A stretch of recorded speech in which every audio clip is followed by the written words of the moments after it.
this was also in the book. This is sort of the backstory to the examples in the book, you know, what really, I guess, is going on. Now, the Paramount situation was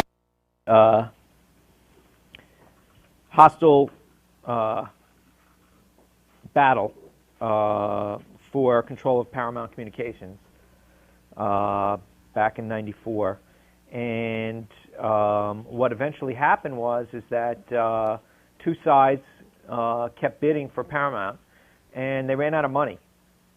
So they started throwing on stuff that wasn't real money, just, you know, this piece of paper, that piece of paper, this piece of junk, that piece of junk, and they were battling back and forth, and they had all these different rounds of bidding. And so part of the deal happened in cash. In other words, the first half of your stock, when the winner, Viacom, finally won the battle, they were going to buy half your stock in a tender offer. Anyone know what a tender offer is?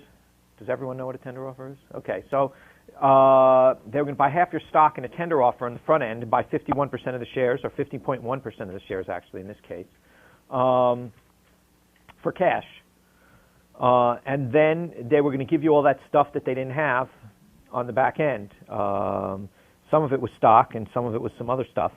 But it was very funny how it happened, because it was really one of the most complicated deals ever, because they really truly did run out of money, and they didn't have value to give, you know. And so they were throwing on all these different kinds of securities that they said would have value down the road, and this and that, and sort of the investment bankers finally, the quote-unquote neutral investment bankers finally chose Viacom's package of stuff.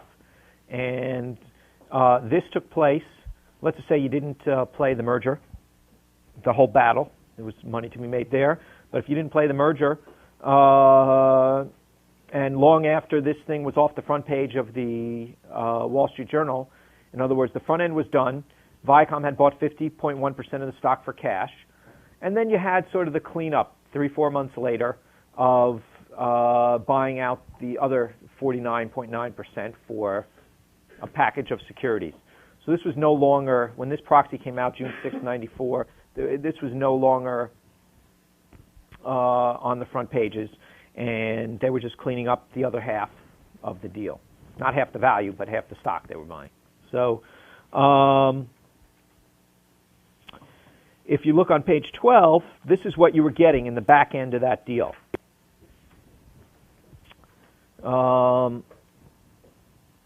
Number one, 0.93065 of a share of non-voting Viacom Class B common stock. Not very complicated. You're getting 0.93 of a share of what's now going to be a very leveraged company, because Viacom bought a company that was actually bigger than itself.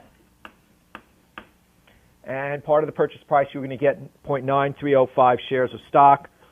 Viacom stock at that time was trading at 28 5/8. In the middle of this battle, before they won, the stock was at 34 and change in February of that year, and now it's June 3rd. You know, the deal's over. Stock's gotten pummeled because they're issuing, you know, millions and millions of shares of stock.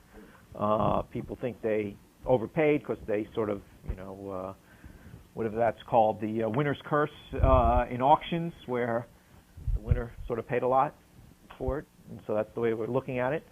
So you get that. That's pretty easy. Then you get $17.50 principal amount of 8% exchangeable subordinated debentures of Viacom. So I don't know what those are, but you're getting them.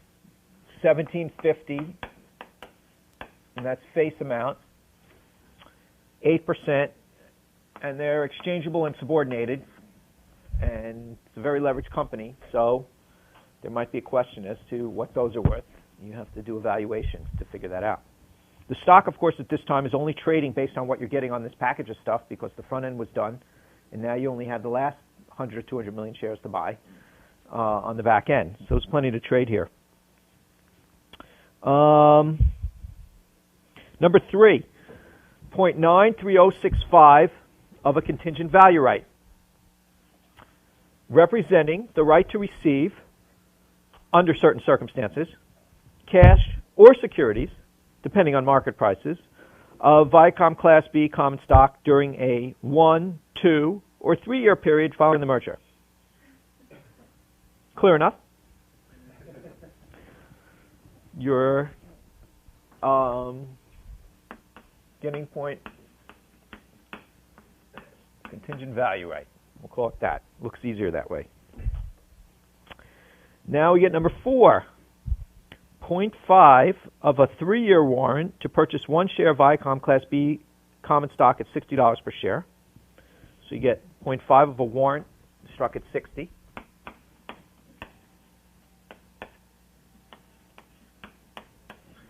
What's the difference between an option and a warrant?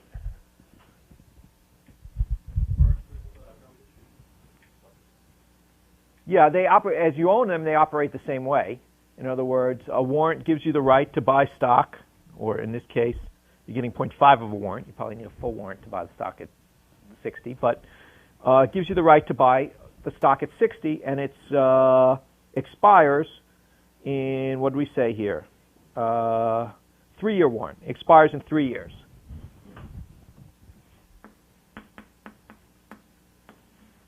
Expires in 3 years. Stock's at 28. Stock's got to more than double in 3 years. Might have some questionable value, or money you don't have. They just threw that in. And then the next thing is 0.3 of a 5-year warrant. Okay, and the answer was correct. The difference between a warrant and an option is the warrant is issued by the company, so this cash would go to the company when you exercise it. And with an option, that's not a compensation option, but an option that's traded on an exchange, whatever, goes to the other shareholder who sold you the option. So usually the options you see traded are someone agreeing to sell you their stock, and a warrant is the company agreeing to sell you new stock at that price, newly issued shares. Adam.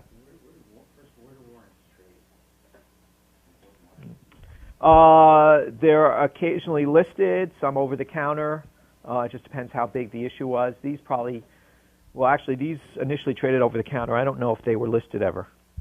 They have listed warrants. They have not, on an exchange. Nowadays, doesn't make a huge amount of difference. If there's a lot of them, they'll be pretty liquid. You have to call the brokers and say, hey, do you have that? Can you call them, right? Yeah. Well, there's certain brokers that would make a market at this time. Okay. But when the deal are done, then the... Oh, no. I'm sorry. You're saying, here, can you buy these warrants? Right. Where can I buy them? Usually after the proxy comes out, there's something called when issued trading. And it's technically when, as, and if issued. In other words, if this merger were to take place, that trade will settle. If it doesn't take place, then that trade won't settle. Okay? Settle means you have to pay for it. Okay? So in this particular case, there were markets for these. Most of the big firms traded these. There are a lot of trading. Some when-issued trading gets traded on exchanges. If it's a big thing, I don't particularly remember what the story was here, but these were very liquid positions because a lot of people own stock in Paramount. So you get 0.3 of a warrant that's struck at, 0.3 of a 5-year warrant to purchase 1 share of Viacom Class B common stock at $70 per share. And it's 5 years. It lasts for 5 years. Expires after 5 years. Okay, so if you're sort of a typical shareholder, what would your reaction be to reading this, assuming you actually read this? If you're, we're talking about an institution. I wouldn't want any of that stuff.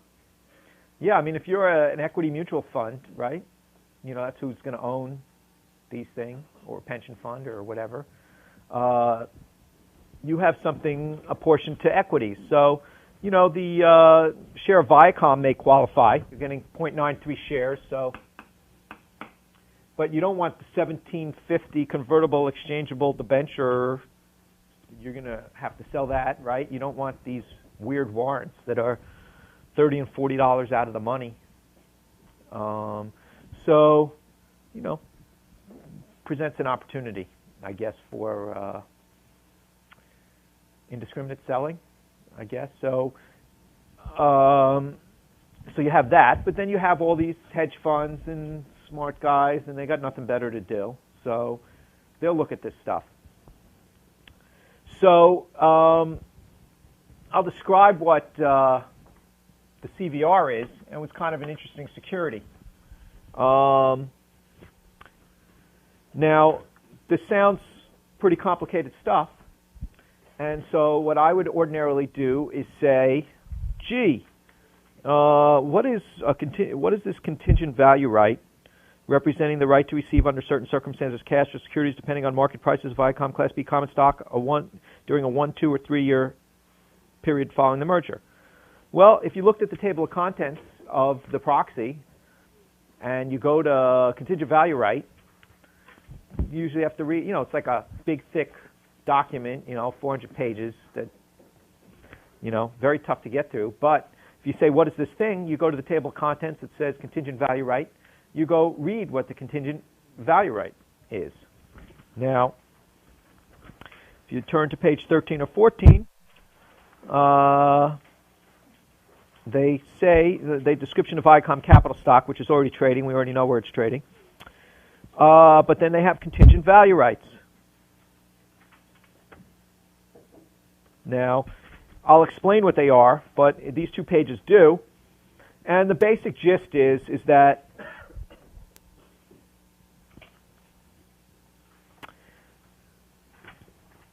let's see where the maturity date is.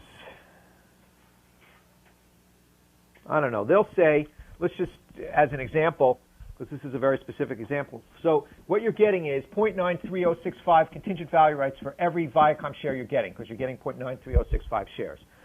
So what this contingent value right says is, listen, if our stock is not at $48, okay, by such and such a time, let's say 2 years out, okay? I think it was even less than that at that time. We will pay you the difference between the market price. The contingent value right will be worth the difference between $48, all right, and the market price of Viacom stock, which is now at $28. But they will not pay you more than a maximum of, I think it was $12, but I don't remember specifically. So you read through all this mess, but it's only a few pages, and you decide that if the stock is $36, I'm going to get a $12, the contingent value right will then be paid off at $12. If the stock's at 40, contingent value right will be paid off at $8. If the stock's at 48 or above, the contingent value right will be worth nothing because I got my guaranteed $48. If the stock is still at 28, I'm still only going to get a maximum of $12 because that's where they're capping the contingent value right. Okay? Now they give themselves an option. Say, listen, if we don't, in the first year we owe this money, if we don't pay off, then we can extend the contingent value right. We don't have to pay you off. We can decide to pay you off when we want, but if we don't, then, and you have to wait another year, we'll make the contingent value right stuck at 51. And if you have to wait another year after that, the second maturity date, I'll pay you 55, guaranteed, subject to a cap. The only problem is, if you look on the bottom of page 13, that $12 or $8 or whatever, it says, such amount, if any, shall be payable by Viacom at Viacom's sole discretion, either, 1, in such coin or currency of the United States of America as at the time is legal tender for the payment of public and private debts, provided, however, Viacom may pay such amounts by its check payable in such money. Sounds like a lawyer. We'll pay you cash, I think is what I would have said, but cash or check. Or 2, by delivering the equivalent fair value as determined by an independent financial expert of securities of Viacom, including without limitation, common stock or preferred stock, options or warrants, therefore, other securities convertible into or exchangeable for common stock or preferred stock, notes, debentures, derivative securities, or any other security of Viacom now existing or hereafter created, or any combination of the foregoing. There can be no assurance, however, that such securities, if issued, would ultimately trade in the market at a price at or above the value determined by the independent financial experts. So does anyone know what that means? So instead of cash, they can give you whatever other kind of securities they create, or anything. True. Have to be valued by a third party. But Right. the third party may not be right. But you know what that means? Well, is that the securities they issue may have a book value that's well done up, but traded value may be something like. Well, they're supposed to be they're supposed to be opining that it's worth that amount. It may not, right? Yeah, I think what this means is you're getting about 85 or 90 cents on the dollar is what that means. Okay? If you want to loosely translate, depending on how cynical you want to be, but generally in Wall Street speak, this means they're going to screw you at the end. You got to take off a decent amount of money. Depending on how profile it is, they can take the best you'll ever get is 95 cents on the dollar. You could get as low as 85 cents on the dollar, and it just depends what quality the deal and who you're dealing with at that time is. But that's what this is a euphemism for, without all the legalese. And so when you do your margin of safety or factor in stuff, say I'm going to get, X dollars for my CVR if I need it. If they're really going to owe me too much money, the stock doesn't move in a year to close to 48, they're probably going to extend, the CVR rights. But then again, it's kind of interesting because what is this? This presents the opportunity of buying a share of Viacom and then just buying a CVR. And if you're bullish on Viacom and the CVR is only trading at let's just call it $3 or whatever. I don't know what the number was, but then for 31 5/8, you can have some security. Okay, that you'll be getting some amount of money. Protected down the road, even if it's discounted from what they're telling you it's going to be. And there's interesting combinations because, at that price, maybe you could buy, instead of 1 CVR per share you buy, let's say you buy 1.5 shares CVRs for every share you buy. And it costs you another $1.50. And so at $33, you sort of have the ups above $33 and you take away a lot of the risk because if the stock really stays pretty low. So you don't have to really understand just before you get all bollocksed up with this thing. This was unique to this deal, but every deal has a unique thing. What I'm trying to get you to do is just read the fine print and understand what you're doing. So in any case, you get a share of stock, you get a contingent value right if you're an enterprising investor, as I guess Benjamin Graham probably would call you an enterprising investor, to go say, hey, maybe there's some ratio I could do here. This is kind of interesting stuff, opportunity potentially, but at least know what you're getting. Then let's look at one of these other things. Let's take a look at the page 15. Now they're talking about the warrants. When they expire and everything else. The $60 warrants expires in 3 years, and the $70 warrant expires in 5 years. Stock's at 28 though, so maybe these aren't that valuable. But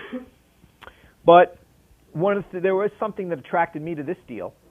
Those warrants.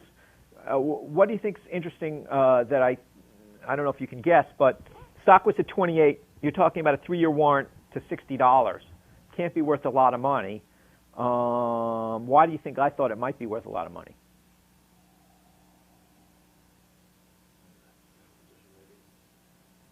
Well, they just did a big acquisition.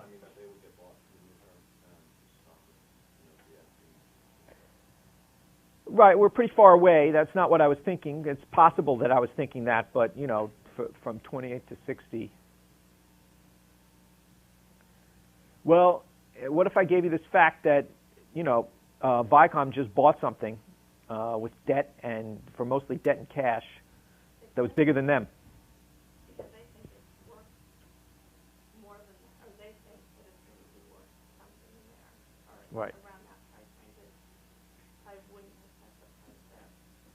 There wasn't, maybe they're setting. Well, I would argue the other way and say they want to give me as little as possible, so I don't want to dilute myself till, you know, maybe never, you know, if we don't get to $60 by then. What I was thinking more is what I saw in this situation was leverage.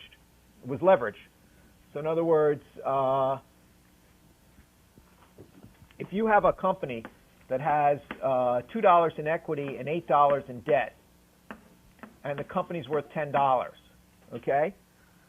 And the value of those assets, and they were buying pretty good assets, you know, a movie library, a lot of other stuff, production stuff, you know, TV assets and stuff like that.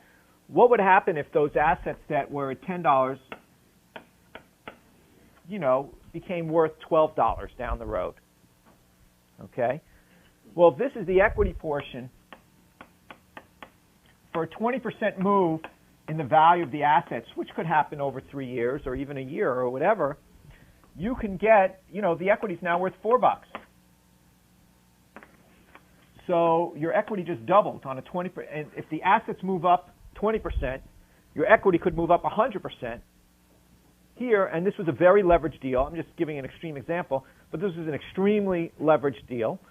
So in effect, the way I viewed Viacom's stock was as a leveraged, you know, if you were doing a leveraged buyout and you own the equity, you know, you're expecting potentially to get very high returns. So as opposed to a normal stock that's not that leveraged, I thought, gee, they 3 years, 28 could turn to 60, you know, a lot faster than in most places with just, you know, some small amount of appreciation in the value of the assets. And actually, that's what I thought they actually had gotten a deal. So they could be worth some money. So then I read on, and now you have 5-year warrants, and I think I said in the book, gee, anything could happen in 5 years. The horse could talk or whatever. But if you read on page 16,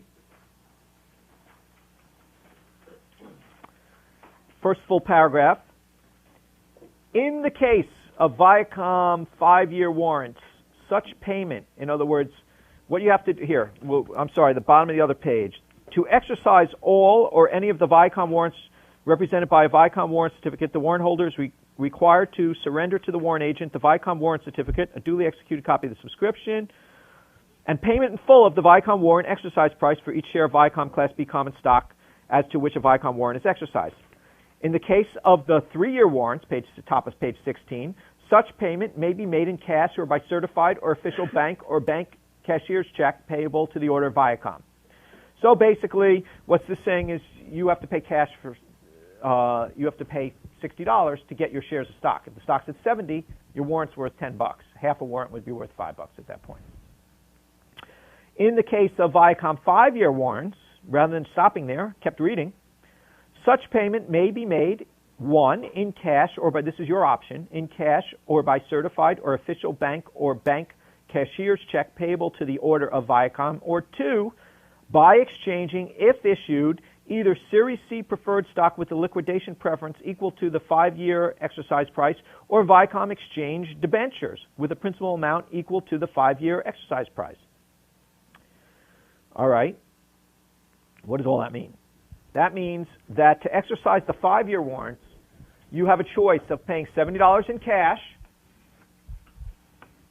or you can contribute $70 face amount of this kind of crap they're giving you from the merger. Now, what was interesting at this time was that this junk here that they were giving you, this super subordinated, exchangeable, we don't really have to pay you piece of paper, was trading at 60 cents on the dollar. So by buying one of these 5-year warrants and some of this paper with 60 cents on the dollar, you could use it to purchase Viacom stock, okay, at face amount. So in other words, so what I could do is, because it says here, principal amount, Viacom exchange debentures with a principal amount equal to the 5-year exercise price. So I could contribute face amount $70 worth of exchange debentures. I could pay 60 cents on the dollar for them because that's where they were trading. So that gets my exercise price effectively down to $42. So just by sort of reading,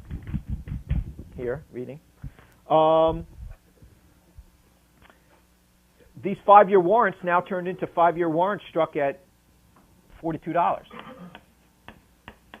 Now, of course, you had to buy the bonds and everything else today, and you have to factor that all in. But effectively, that was light bulb going off saying, hey, those warrants aren't 5-year warrants at 70. They're 5-year warrants really struck at $42.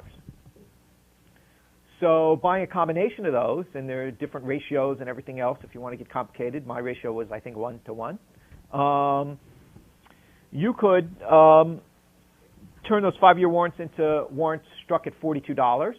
I told you the whole leverage story on the 3-year thing. 5 years worth of leverage, this could be worth lots of money. Okay, and it also made the debentures worth more because they could be used in conjunction. So more people would be buying the exchangeable, convertible, or whatever debentures because combined with this, they were truly worth the $70. So it was a way to get your face value out of something that ordinarily wouldn't be worth face value. And relative to the cost of the bonds, the warrants weren't that expensive. So really, for a very small extra amount of money, you could sort of make those 60 cent on the dollar debentures money good, in effect. Can you explain why the company would structure it that you could pay with the debentures and the face value? Well, number one, I could tell you what I think. Number two, you're just the guy reading the stuff, so it is what it is. I don't have to really understand the reasoning. The reasoning here really was that these guys had no money left. They were struggling to bid something. They said if we can make the debentures worth more if they can be used in this way. It makes the warrants worth more. And so we just created money, because we're going to accept that. Now they'll lose that money on the back end because they'll be getting kind of paper that's not worth as much instead of $70 cash. But it was a way for them to give money that they didn't have 5 years down the road, maybe. Now this was a much more complicated deal because after Viacom agreed to buy Paramount, they were worried, we won't have enough cash flow in the short term, and they went out and did something really stupid. They went out and they agreed to buy Blockbuster at the same time for stock. Okay, so there's even more stock and more contingent value rights added. And there were all kinds of caveats in this thing. Well, if we buy Blockbuster, X will happen, and these debentures will go this way or that way. And if we don't buy Blockbuster, it'll go this way and that way. And what I was really rooting for is I love this bet. I wasn't sure it was going to pay off, but it seemed like a good bet, and it was my way to own a piece of a leveraged buyout that I thought made sense. If they went out and issued a lot of stock for Blockbuster, something that I didn't think was particularly, even at that time they were saying, there's going to be demand, from cable, pay-per-view and all that other stuff. And that business is dying. So it's been dying for a lot longer than you think it's been dying for. But they were getting a lot of current cash flow, which is what they were looking for. And in effect, that's sort of what they did. They overpaid for Blockbuster in the end, giving away too much stock in exchange to get the short-term cash flow, which was, I thought, insane at the time, and I think proves out to be pretty crazy. But on the other hand, Sumner Redstone owned a huge position in Viacom. He owned most of the float and all the voting shares. And one reason why you'd give away a lot of stock in exchange for current cash flow is that I guess he didn't want to lose all his money. So giving away stock, yes, he'll dilute his future value, but at least he'll be buying something with cash flow. It wasn't a negative thing he was buying. So as long as you're giving away stock, you don't go to zero. So it's a way of taking off some leverage, but it's just really ill-conceived. But in any case, my point here, and then there were all kinds of things on the merger debentures and, what happens and everything else. And the important thing is not You can read through the parts I highlighted to see how complicated the whole blockbuster thing got. But the main point here is that, and you don't have to really understand any of these particular securities, but just when you see a complicated security that came out of any deal, or any time you see something that's particularly complicated, there's huge benefit. Because, before we looked at Sears, which is on the front page, rather straightforward, big business, they're getting rid of it for a long period of time, and you can still make money. But here, when you really get into esoteric securities and weird stuff, and it seems really boring, but it's, it's kind of exciting when you say, well, I'll put in $1 and they'll give me like $1.50 in like 3 months, and that's a good deal. And you find, this is one of the ways you find it, and you completely understand why other people aren't going to find that. And even with all the hedge funds out there, there's usually not that many guys thinking that creatively. Especially when you're small, if you ever do this for yourself, you'll never run out of opportunities. What generally happens is that guys who are really good get very big, stop looking at smaller opportunities, and there's a whole new avenue for new guys to come in and look at these things. Same with value investing in general, where smaller cap situations and stocks, if you're really good at this, you make money, and you're running more money, and you stop looking at some of the smaller opportunities that an individual could take care of, take a look at. So regardless of what you do, if you go into investment banking or whatever else, by knowing this kind of stuff, you can really compound your own money at, huge rates of return. And that situation will, I don't think, ever end. In other words, if you look at smaller cap stuff, more obscure stuff like this, even though it's a high profile deal, this one was out of the papers for at least a few months, and it was kind of complicated. And you could see naturally people don't want to do the work. They don't know what it is. I mean, it's complicated stuff to sit here and read, but it's not reading the 400-page thing. You say, oh, what is the contingent value right? What is that 5-year warrant? And the more you see, the more you know what to look for, and the less time it takes to sift through the 400 pages. You sort of say, oh, there, all right, there's nothing there, or there's something. I got to look at that a little more. And maybe it ends up taking a little work, but you don't start, digging for the buried treasure in like all over town. You hone in on the few areas where you see an X, and that's sort of the way I was describing it. All right, I got a couple more in here. It looks like we'll have time for at least one of them, and we can talk another time. Let me say before people start running out too, that I think we're going to ask you to do, in addition to looking at American Express, and a lot of people have already read this, but reread it, because we're going to have next class, we're going to talk about, Warren Buffett, different things we learned. And so, that the book of Warren Buffett, what's that called, the Lawrence Cunningham, essays of Warren Buffett. So I'd like you to look through that again if you haven't read it, or read through it if you haven't read it for Wednesday's class, and we'll talk about that as a non sequitur. And also, feel free to bring in any, I just found 3 things in 3 days that are huge spin-offs and everything else. But if you want to talk and, we can analyze them together. I was trying to tell you, well, this is the first thing I thought of here, and this is, and that's like the most helpful stuff. That's like giving you experience that, that I have, that you won't look at it that way, but maybe a few things, hit you, and a lot of it you have to do yourself. But if, I can sort of push you along a little faster, that's sort of what I'm trying to do. So, feel free to find something in the paper this week that looks interesting to you, and you were thinking about it. How would I think about that? Why would I look at this? Why wouldn't I look at this? Sometimes I'm right, sometimes I'm wrong, but at least you'll hear, my impression when I'm reading through the paper. What looks interesting, what doesn't look interesting, or what would I spend my time on, and things of that nature. And I think that'll be helpful. Okay, page 23.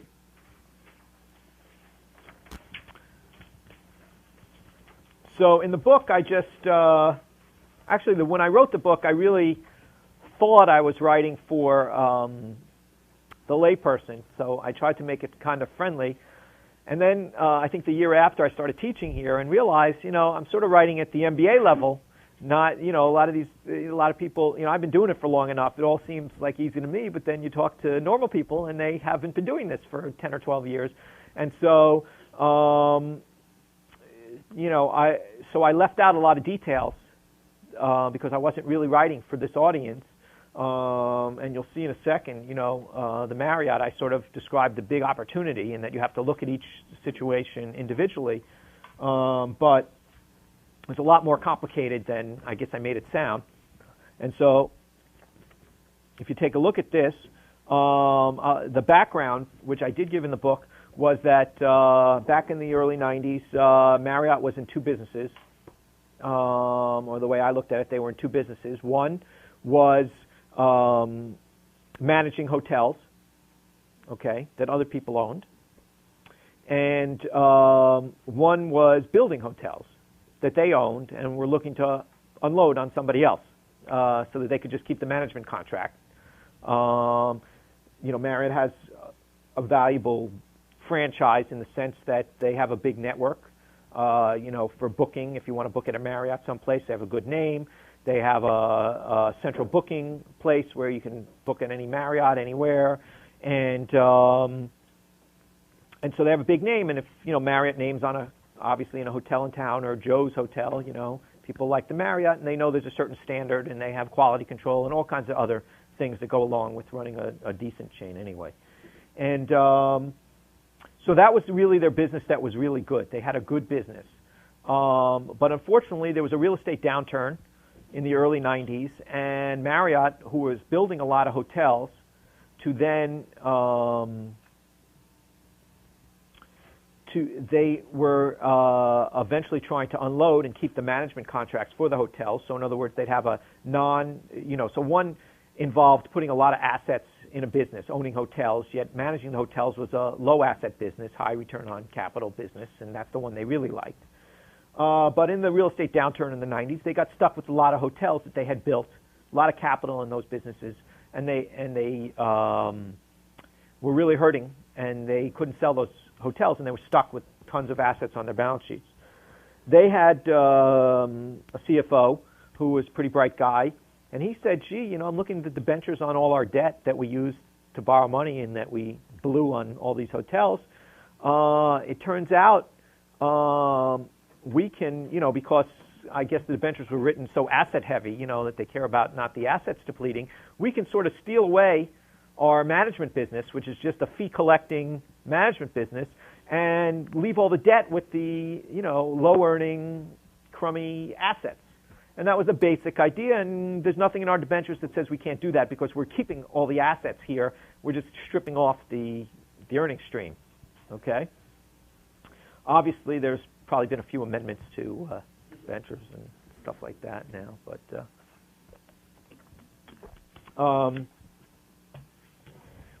so, what I described in the book was that most people said yuck to host Marriott. In other words, what happened is Spolenbach said, I'm going to spin off all our crummy businesses into host Marriott to make a little cash. We have these airport restaurants and shops that we're going to spin along with it because they make some money, even though it's not a high return on capital business.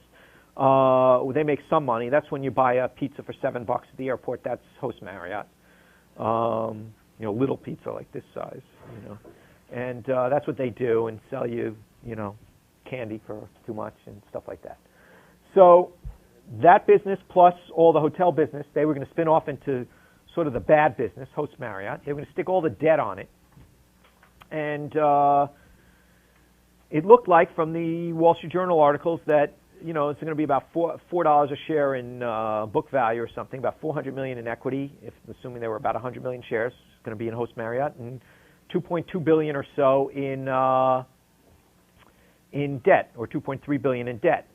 So, and then the good business, which was Marriott International, which was really just the income stream from managing hotels, that was going to also be spun off and almost debt free.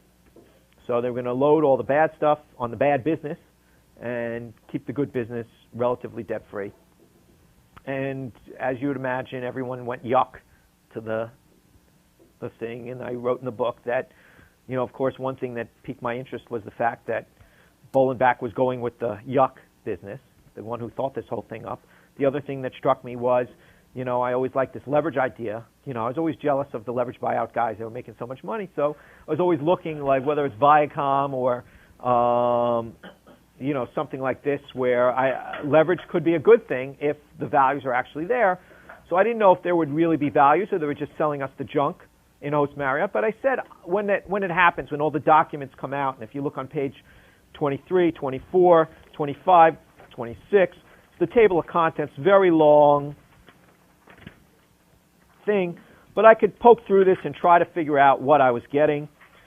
On page 28, you have all the complicated financials, 28, 29, Marriott International. You have Host Marriott on page 30, and there you have that they have, or page 31 actually, Host Marriott pro forma consolidated statement of income. They were going to be losing money.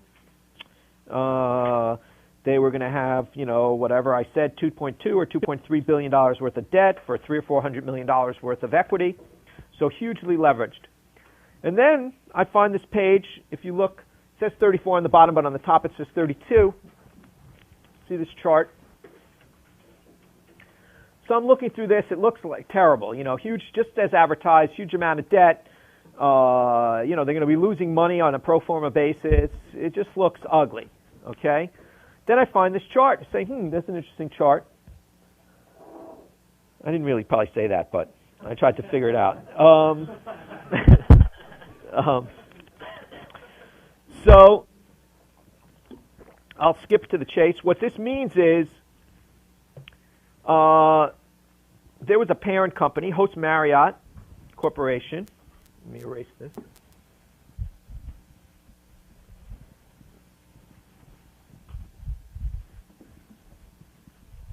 Okay, so what this chart says is here's a parent company.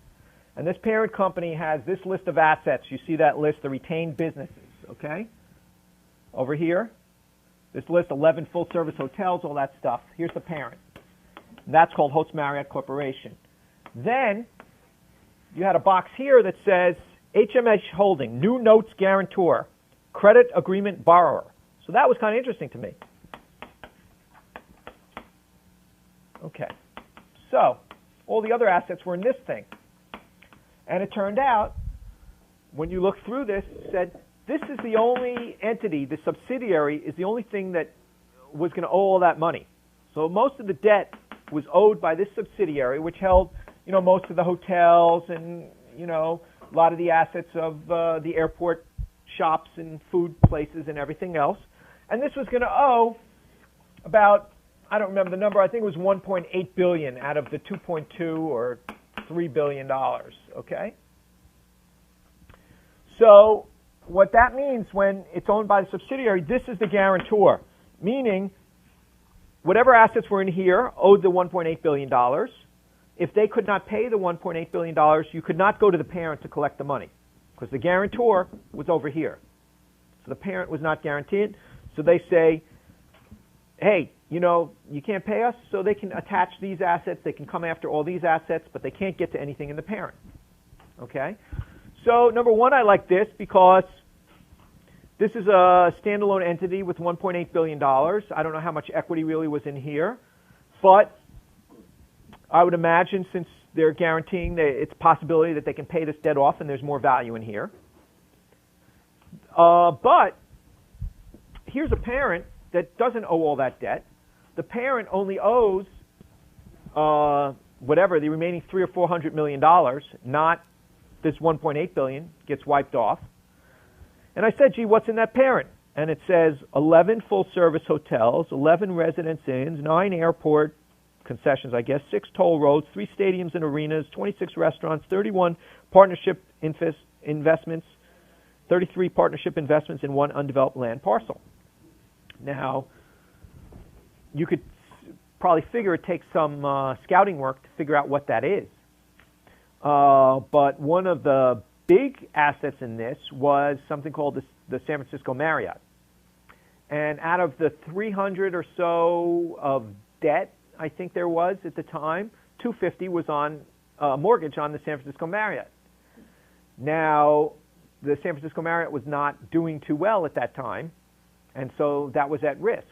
But it turned out that the $250 million mortgage, when we did some research, was non-recourse, meaning they could only take the hotel. They couldn't attach any of these other 10 full-service hotels, 11 residence inns, airports, blah, blah, blah.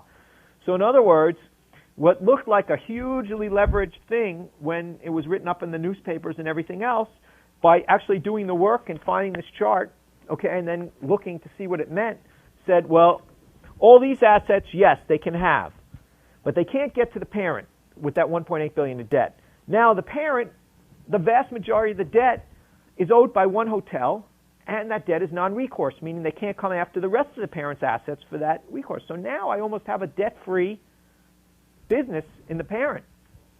And we were paying for this whole thing, because everyone hated, about $4 a share.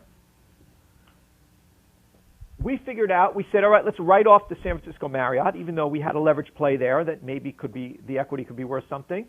We valued the rest of these assets at around $6. Plus, we had the call on anything above $1.8 billion here, above the debt on all these other assets, the main assets here. If they ever became worth more, okay, we figured they probably were worth, you know, we didn't know, but $3 to $6. It was very hard to value these assets. But if we knew that we had almost a risk, you know, a debtless parent, the worth $6, plus the call on this, plus I was only paying $4, that was pretty good, all from sort of reading this mess and all from saying, hey, let me see what's really going on here. Is Bolenbach really jumping off the ship to a sinking thing? He's a pretty smart guy. And he structured these things. And we'll talk about another time because it's really interesting, is the next one, which was Liberty Media. It's a famous one, John Malone, but it's very interesting. Bolenbach was pretty famous. I think he came from, when Donald Trump's casinos went down the first time, Bolenbach was his CFO, who got him out of his mess and really got him back to being a billionaire again. And he jumped to host Marriott after that, and pretty clever guy, came up with this whole scheme. You know, they were going to get options and everything else on this company where it was struck, you know, where it came out. So usually when you look for a spinoff, one of the things I look for is how is management incented. And I also look at the timing of how management is incented. So in other words, if the price is based on, let's say, the first week of trading or the first day of trading after a company comes out, the incentive of management would be to say, this thing stinks, it's the worst thing I've ever seen, because if its options are getting struck at that price, they want to tell you this thing is just horrible. They want to make it as tough as possible to buy. They want to make it sound bad. They don't want to help you with anything. And, you know, yet he was able to structure his entity pretty cleverly. And so when you see an operator like that, and the next one, John Malone, which we'll talk about another time, but this was Liberty Media, has all the stuff.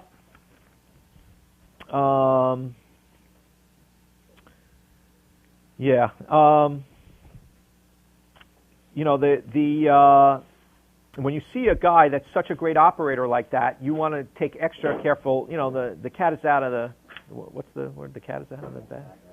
The what? Cat's out of the bag. That's what it is. So anyway, with John Malone, because when he did this security, we can talk about it, but you were able to buy this, and I'll really describe this one because it's kind of fun, at $250, and he took all his compensation in stock, and basically he made it so that he did it through warrants that you had to come up with stock, and if you didn't exercise your warrant, because he made it so interesting, they would just issue less shares. So in other words, the less shares that came in to buy, and so they could have had a maximum of 2.1 million shares outstanding. Instead, with the same assets, they ended up with 600,000 shares outstanding, dividing the assets among those 600,000. It's a very complicated transaction. In any case, he was able to create a situation where he had options and a huge percentage of the company, and this is how he became a billionaire, you know, at around $250 a share. And he only issued the 600,000 shares, or a maximum of 2.1 million shares, to a company that had 300 million shares outstanding. basically because he wanted to make it very unappetizing and illiquid for anyone to really want these shares. And anyway, he gave him. We had the opportunity to buy the stock at $250. It went to $3,000. And it was all in his structure. Then that the assets suddenly ballooned. So even though this stuff looks kind of complicated, and we'll describe that one another time, but it's almost the more complicated and the more purposely complicated something is. Unfortunately, that's the ones you want to look at. But once you start getting in, you see one thing, then you see another, then you see another. The chase gets a little exciting when you're trying to do that. We had actually a preferred issue in Marriott when we were looking at it, and the preferred was convertible into stock of Marriott. Now, when they split the stock of Marriott, the way they structured it to get out of paying the debt is they made the parent host Marriott. There was let's say a $26 stock, so they made the parent be the host. The host Marriott be the parent. The $4 stub was going to be the parent. The spinoff was the $22 brand business. That's how they got. So they kept the parent with all the debt. Okay, and that's how they structured that. Now you had a choice of converting. I'm just telling you this in broad brush, just to tell you the weird stuff that goes on. You had a choice of converting your convertible preferred into Marriott International, the good business, or the bad business. And they had to pick a price at what your new conversion ratio is. So if you had a $26 stock, you were going to get 3.7 shares of that stock. Well, if you were going to get a $4 stock, they had to make an adjustment and give you 23 shares of stock in Host Marriott because Marriott International was considered a dividend. And he made this thing look so ugly, he wouldn't even tell you what the conversion ratio was beforehand and everything else.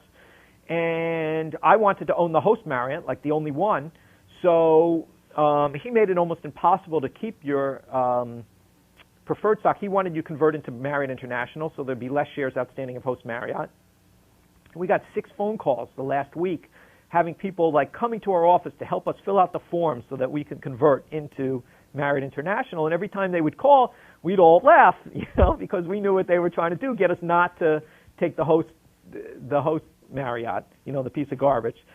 And they called, so it just got more exciting. Every day they would call, okay, have you decided to do it? Well, this is how you do it. This is how you fill out item 1. We'll send someone in there for you, and every day it was like, you do it. So, we just played, we'll get to it, think about it.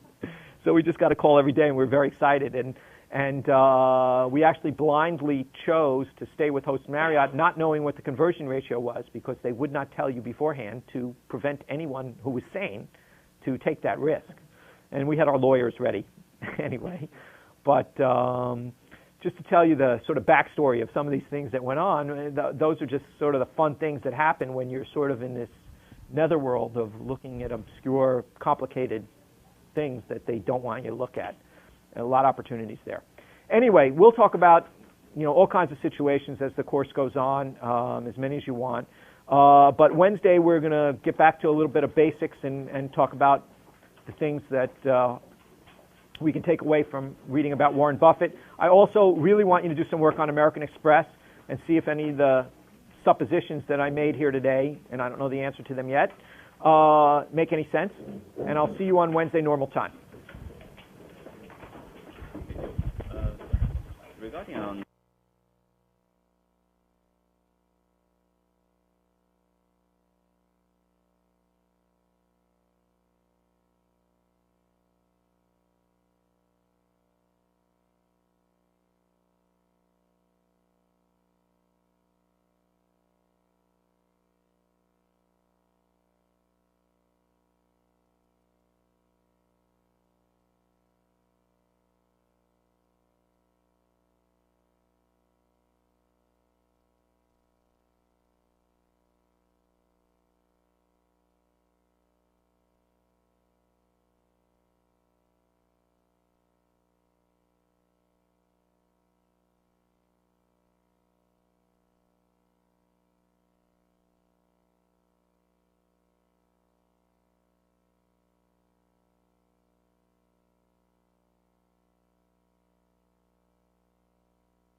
I guess I'll get a little business out of the way. I wonder first what I do with my...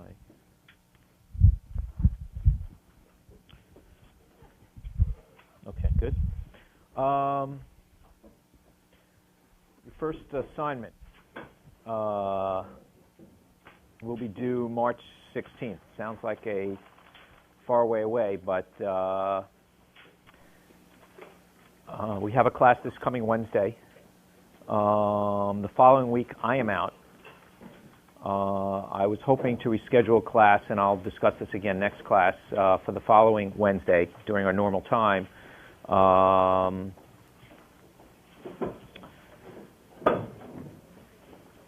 That is supposedly like test week or something like that. March 2nd, do you guys know about this? I don't know, midterm week? Right, is someone not, just by a quick show of hands, is someone not going to be here that Wednesday? No, spring break's the following week, March 9th. So again, who's not going to be here on March 2nd? Okay, I'll ask again Wednesday, and we'll schedule it to make sure as many people as possible can come to whatever makeup class I do make for the following week. So the 2nd, there either is going to be a makeup class or no class. The 9th is spring vacation.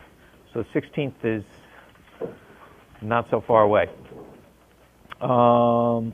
The first assignment, we'll discuss it again on Wednesday, but the first assignment is really just going to be a one-page summary of your thesis, investment thesis on a particular opportunity. Some of the opportunities you can choose from are the front page of this handout I gave. Who doesn't have one, by the way, who just walked in? Okay.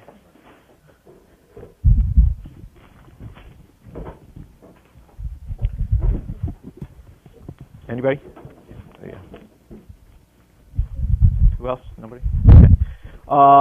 You can look on the first or second page, and we'll discuss this later. This is just idea generating for your March 16th assignment, which is really just a one-page thesis and then backup work. So in other words, if you say it's selling at a relatively low EV to EBIT or something like that, well, the backup work's going to be in the back. You'll give me your summary line of why it is, but I don't need 10 Ks or 10 Qs or anything like that. What I really want is any work that you've done. Any tables you've put together, any analysis that you've done, any phone calls you've made, whatever it might be, to arrive at your thesis. I understand that once you start working on something, it may be turn out that it's not as cheap as you thought, or and really I'm looking for your valuation work, so you can say my conclusion was, this ended up being fairly priced. These are the reasons I thought it would be cheap. These are the reasons why I think that's wrong. So I'm really looking for thought process. If you could also put out your name tags again today, I appreciate it.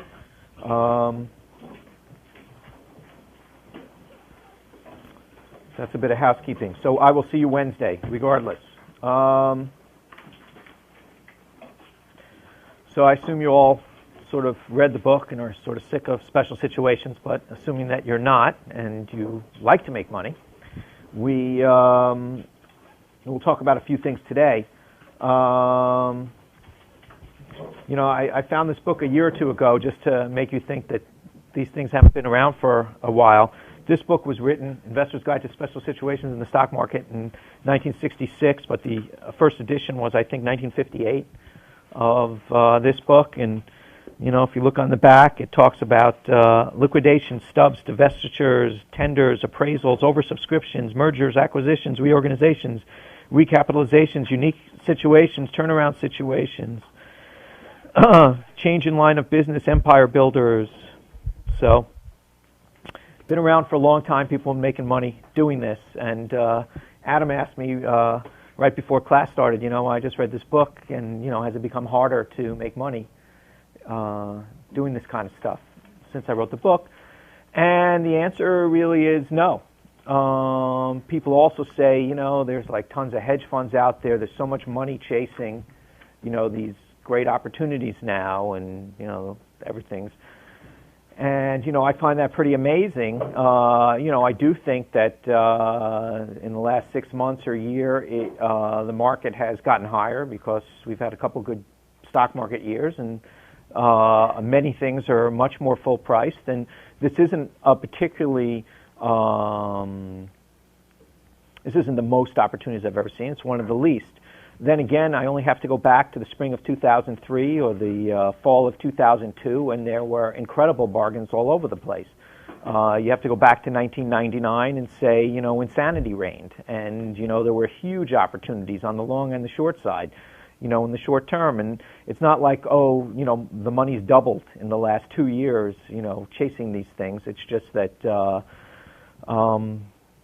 Mr. Market goes crazy sometimes, and sometimes on the upside and sometimes on the downside. And, I would say that there are somewhat less opportunities today. I don't expect that to be there weren't a year ago. There were plenty of opportunities. I expect in a year from now or 6 months from now, there'll be plenty more opportunities than there are today. But just to talk about what opportunities might be out today, I was looking in the paper this morning, and I actually saw this on the wire last night. They just had an announcement, Sara Lee was going to sell off a bunch of assets and spin off one of their big divisions. And so I pulled this. I get a couple of reports.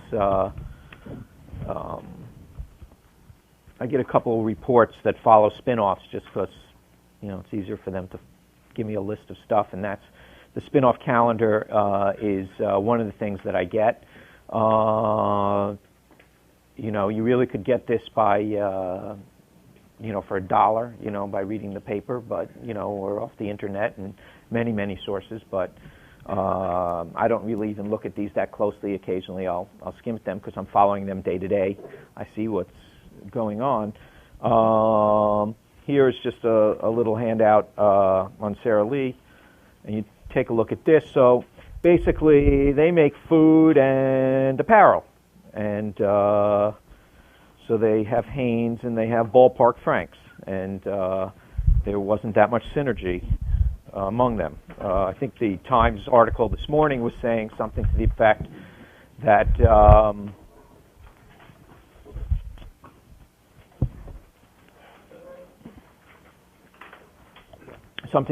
the buyers for these different brands, even if they're all sold in the same store, whether it's a supermarket or there's different buyers for all these different things. There's really almost no synergy between these.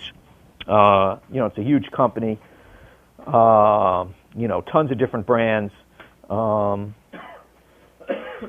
think when you get this, one of the things that caught my eye when I read it, does everyone have one? Okay.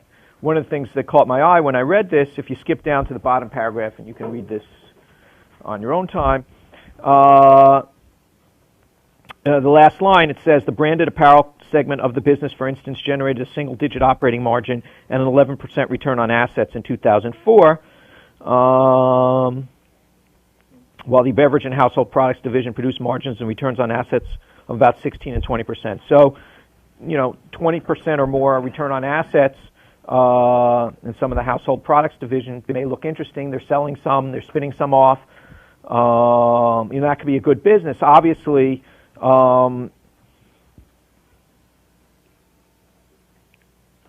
would, now it says, the branded apparel segment of the business generate a single-digit operating margin, and 11% return on assets.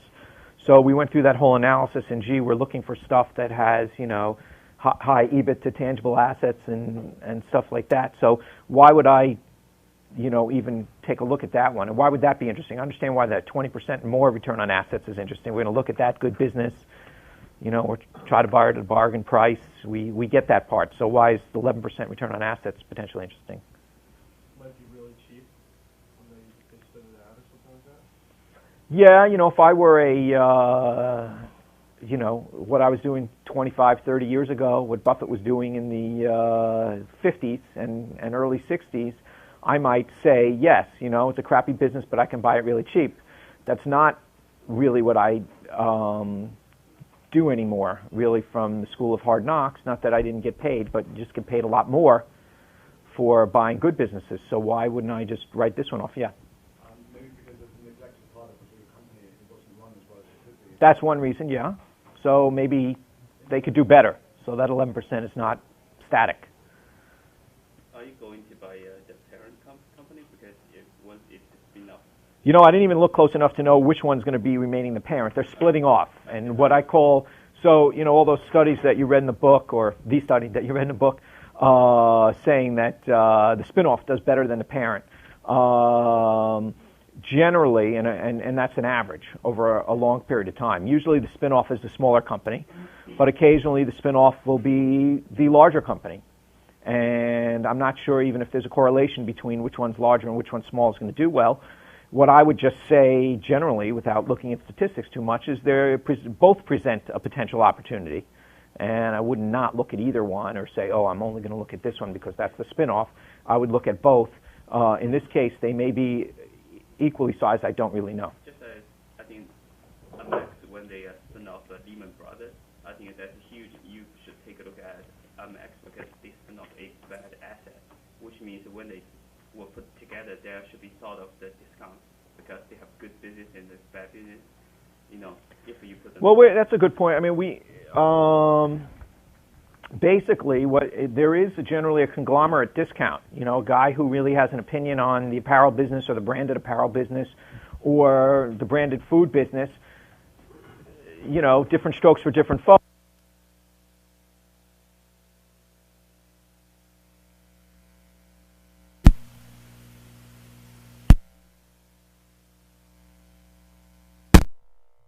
When things split up, you have that going for you. I was thinking also just that, you know, one of the things they said in the paper this morning is they're going to sell off some divisions, they're going to spin off some divisions, and they're obviously keeping some. So I don't know what that 11% really means. You know, there could be some high return on assets in that, you know, in the branded apparel category. And or there could be, when you're rationalizing, 11% is an average. So there could be some 20% businesses in there and some 3% businesses in there. And now that you're looking at the whole thing, you know, someone smart, new management, they ousted the guy who was in there anyway, may say, hey, look, I don't want to be in that business. We'll sell it off, we'll liquidate it, we'll just, you know, sell it, and we end up in a high ROA. So, you know, that's first rush at it. Gee, it doesn't look that attractive, or at least the other one looks more attractive. And, you know, all I'd say is both, and there's opportunities in both those areas. So, you know, to the question, is this stuff still going on? Is it easy? You know, it's a pretty big company. So, you know, we have to go back 2 days, let's say, and then we have this thing where, actually, what is it, yesterday's paper? Yeah, right, so it happened 2 days ago, but it was written up in yesterday's Wall Street Journal. You have Hewlett-Packard, board oust Fiorina as CEO. And the big speculation is they're going to break up that merger. You know, there was a big dispute when this compact HP came together, as you're familiar with. And, you know, you had sort of a low return computer business. And, you know, I think it was David Packard. I think someone, is it David Packard? Yeah. Yeah. One of the directors, you know, from the original founder decided that, you know, at the time of the merger was against Carly Fiorina's purchase of Compaq, said, listen, we got one good business and one not so good business. We have this printer business, which it's really not the printer business that's good, it's the supplying the ink to the printer business that's very good. But HP had you know, huge market share in that business. They had the quality name, they had the distribution, they had a lot of good things going on in that business, and that was a high return on capital business. And the argument was, should Fiorina double down on the crummy business, you know, and cut costs and, you know, make that more efficient? That bet kind of failed. And so the speculation now that Fiorina's gone is that they're going to undo that merger and split up the two businesses. So we have another potential spin-off here where you have a very good business with high market share in the printer business. Everyone will see that.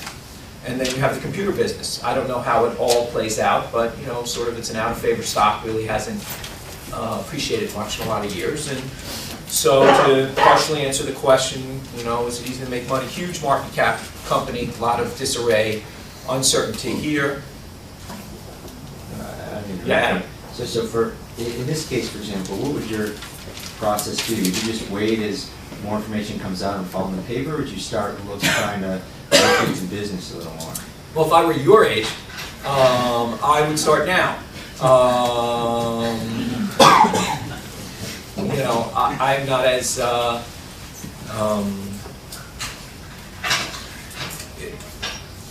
well, I would just say I look for more low-hanging fruit now, so that I'll look probably further along in the process. But there's a lot of money to be made now. In other words, this is still a big mess.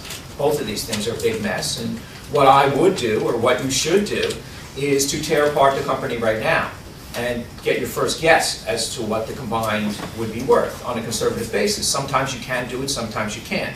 They haven't even put this on the table yet that they're going to spin this one off. So this is very early stage spin-off. This one was just announced. This one, though, to give you an idea how long it takes, they said this is going to take 1.5 years. And they said their cost saves are going to come over 5 years in the Sara Lee. So that tells me these guys are really slow and out of it. That's what this tells me. But this is how long this is going. So the other thing that tells me is, hey, room for improvement. They're firing the head guy, and they'll probably a good shot they'll get someone better considering how bad they are. And that brings up the other issue is Rich Pizzina made that chart when he was in here last week, and we'll talk about him in a second. Open this thing. When he had that graph, and whether you call it, this is average ROE or average price to book or whatever, and you have sort of this kind of graph where something is very low ROE now, what happens? What do they usually, what happens? How does it get back here? And we're starting towards that. Cutting costs. Well, or getting rid of bad business. Things stink. Okay? Things stink there. What do? You change stuff. You fire the guy, you sell a division, you close a factory, you cut costs, you do a lot of stuff, right? In other words, you just don't sit there and take it, generally.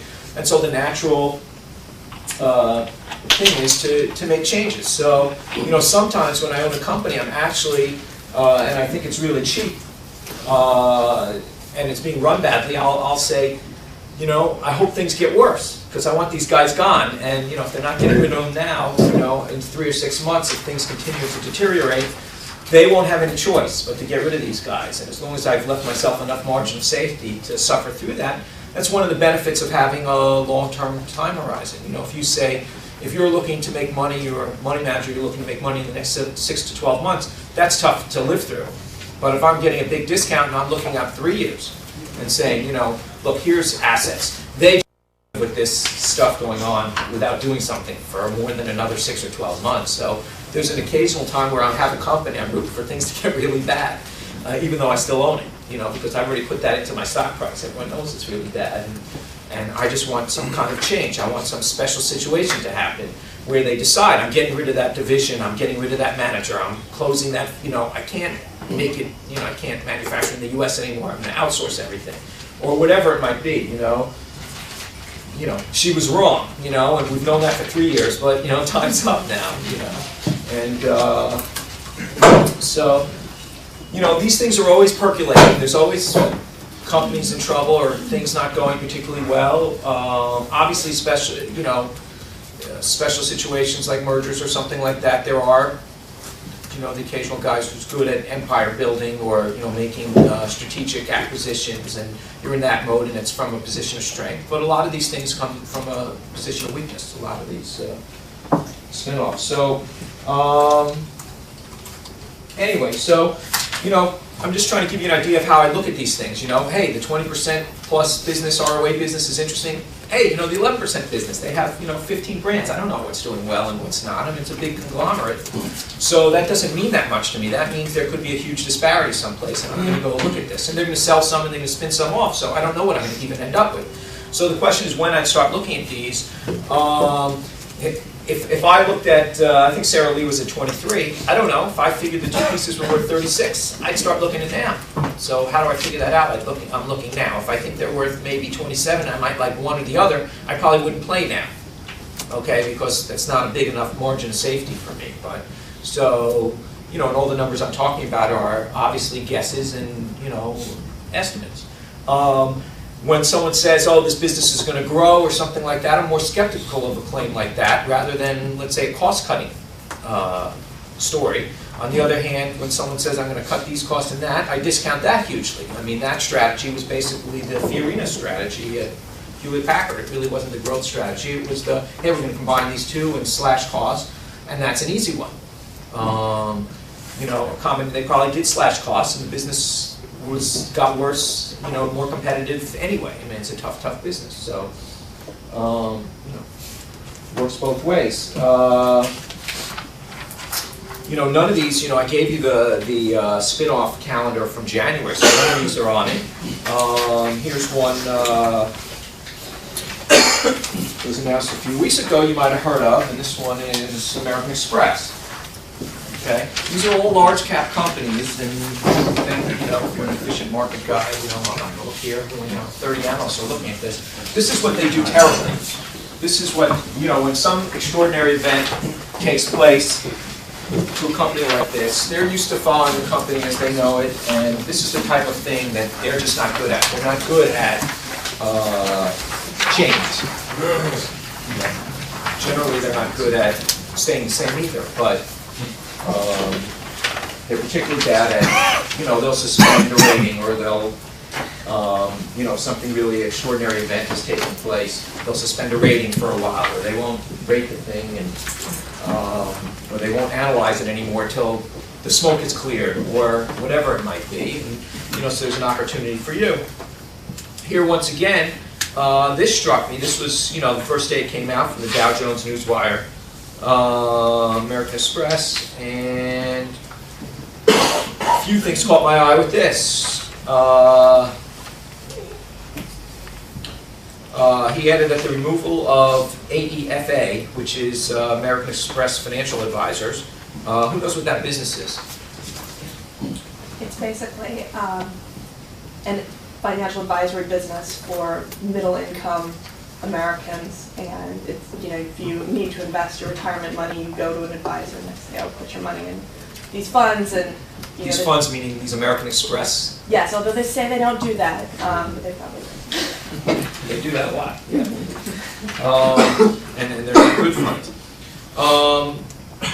He added that the removal of AEFA could allow American Express to hit the high end of its earnings target of 12 to 15% growth. We heard Rich Bozzina last week saying, gee, you know, how many companies are going to grow at 12 to 15%? Now, I made, you know, that particular division has been growing at 12 to 15%, you know, for a long time, and it's a particularly great business. You know, the travel business may go up and down with the economy, and so does the spending, but, you know, just to get 2-3% off every sale of pretty much everything is pretty good, especially the, I guess the economies of scale work pretty well, and the marginal dollars start flowing in pretty fast once you're established. Tough business to break into, a lot of good things about that business. Believe it or not, when I looked at this thing 10 years ago, when they were spinning off Lehman Brothers and those things, the good business really was the financial advisor business. That thing was growing like a juggernaut at 20% a year, so they kind of screwed that up. And now, you know, they're sort of the poor relative of the main business. And then the next line says, so it says 12 to 15% growth. Sounds interesting. He said the company may also hit the high end of its revised return on equity target of 28 to 30%. So that's a pretty darn good business. And then here, later on, I guess the fourth from bottom paragraph, it says if you look at AEFAs, you know, the financial advisors return on equity at about 11%, that's not terrific as a standalone company. All right, well, you know, anyone see any opportunities here?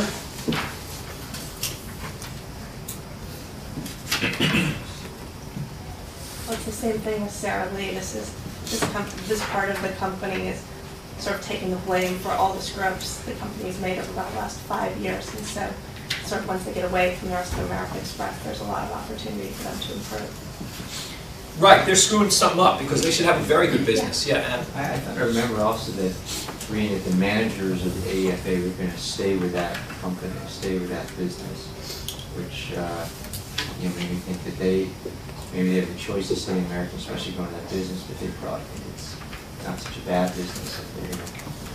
that's possible, and I imagine that they're pretty different businesses to some degree. So I would imagine that the manager would stay in this particular case. It's also it's smaller, so it's probably. Right, well, it's out of favor, it hasn't done well. I think it should have done well, especially during this period. It shouldn't be, as far as I can tell, a low return on equity business. When I was looking at the last one, what struck me too was, a number of things. But one, I always thought that was a pretty good business. And, I think some of the ways they screwed up was, pushing people into the American Express products that weren't good and having those kind of conflicts. And I remember I met with this guy named Harvey Golub, who I think that's his name. He was the chairman of American Express about 10 years ago, and was having a discussion with him. And we were discussing this business, and he was arguing basically for a guy who's in financial planning, he was arguing market efficiency. Okay, markets are efficient, and with that. And this was right after our discussion. Let me just tell you, this is right after a discussion. I forgot the price, but let's say the price was at 40, and we went through all our metrics of why we thought the thing was worth 60 at the time, conservatively. And he agreed with everything we said, yet he was arguing market efficiency on the other side, and I said, but look at your company. You're telling me, this is not a fair price for your company here. You're either not telling me what you really think, which is always possible, or there's a disconnect, like in the micro sense, you're saying that this is inefficiently priced. In the macro sense, though, you're saying stocks are efficiently priced and no one's better. And what does that lead to? That leads you to not caring or not feeling it's important. And I know a lot of firms like this feel that, listen, we're not going to beat the market. This is the way the game plays. We're not going to beat the market. It's all bull. And therefore, what would that lead you to do? It would lead you not to hire the best people, because you think the people are fungible. You all stink. All right, none of you are going to do well. So I might as well hire the cheap guy, because I'm not going to pay for the best guy. What does the best guy mean? They're all going to do the same. So I think that's a culture and an outlook, and I don't know if that led to hiring lousy people to manage their funds. And I'm sure there's some good ones in there, just in case anyone knows anyone. And I don't know, I haven't looked at each one individually, so I can't tell you, but I think that's a terrible attitude to have. You can have that opinion if you want, but I don't want you running a financial management company. And but things were going very well at that time, and that turned into a allocation business, which is an important part, how to allocate your resources. But I think that if you have low quality funds, that comes back to bite you in the end. And I think I'd like to say that's what happened here. I don't know, but that's possible. And so room for improvement is one way you look at that. Shouldn't be a low return. Just off the top of my head, shouldn't be a low return on equity business. I have to look at that. What parts of the business? Also, there should be different parts of the business, so I want to look and see which parts are earning a lot of money and which aren't. So that's interesting there. And you should be listening to me, because your assignment for Wednesday is going to be go analyze this merger, American Express, this spin-off, okay, and come back. And I'll give you the quick and dirty of what I read from one report, and then you come back and tell me where you think opportunities and potential value is. Then I also look, just for the heck of it, the return on equity target of 28 to 30% for the travel business, and the credit card business. I thought that was interesting because, part of that business is running up a balance sheet, and lending money to people, okay? And I'm not sure if they're getting a high return. If they told me a return on assets was going to be that, I'd be really excited, because you use a lot of, you pump up your assets pretty much if you're going to lend money. You lend money to people at, I don't know what it is today, 8%, and you're borrowing at, 2 or 1 or whatever it might be. You get some free float in that business. You get a lot of good stuff. But let's just say your cost of capital is 2%, and and people are paying you 8%. That's a pretty good business. But what you do is you borrow that money, so you balloon your balance sheet. So in other words, if people are borrowing $50 billion, then you borrow $50 billion at low rates. And so it looks like you have a huge asset size. So so you have a sort of a combination of business where you might have a business that has low return on assets but high return on equity because that's the way banks work, for instance. Where in this particular, and then the other business where you just could have a high return on equity because you're just collecting those fees from sales, and after you reach a certain critical mass, you're just taking in money on the margin, which is pretty good. So bottom line is, even on return on equity, there's different. I would like to see what's the difference between how much is in the financing business. What kind of returns on equity do they get there? Okay, could be high, they could be low. I don't know. And then what they're getting in the TRS, the travel-related service business, including the credit card, because they may be different. One may be getting 15%, and the other may be getting 40 or 50% returns on equity, and that's kind of interesting to me. Why is that interesting to me? Because I went and did a quick and dirty on what the two divisions earn.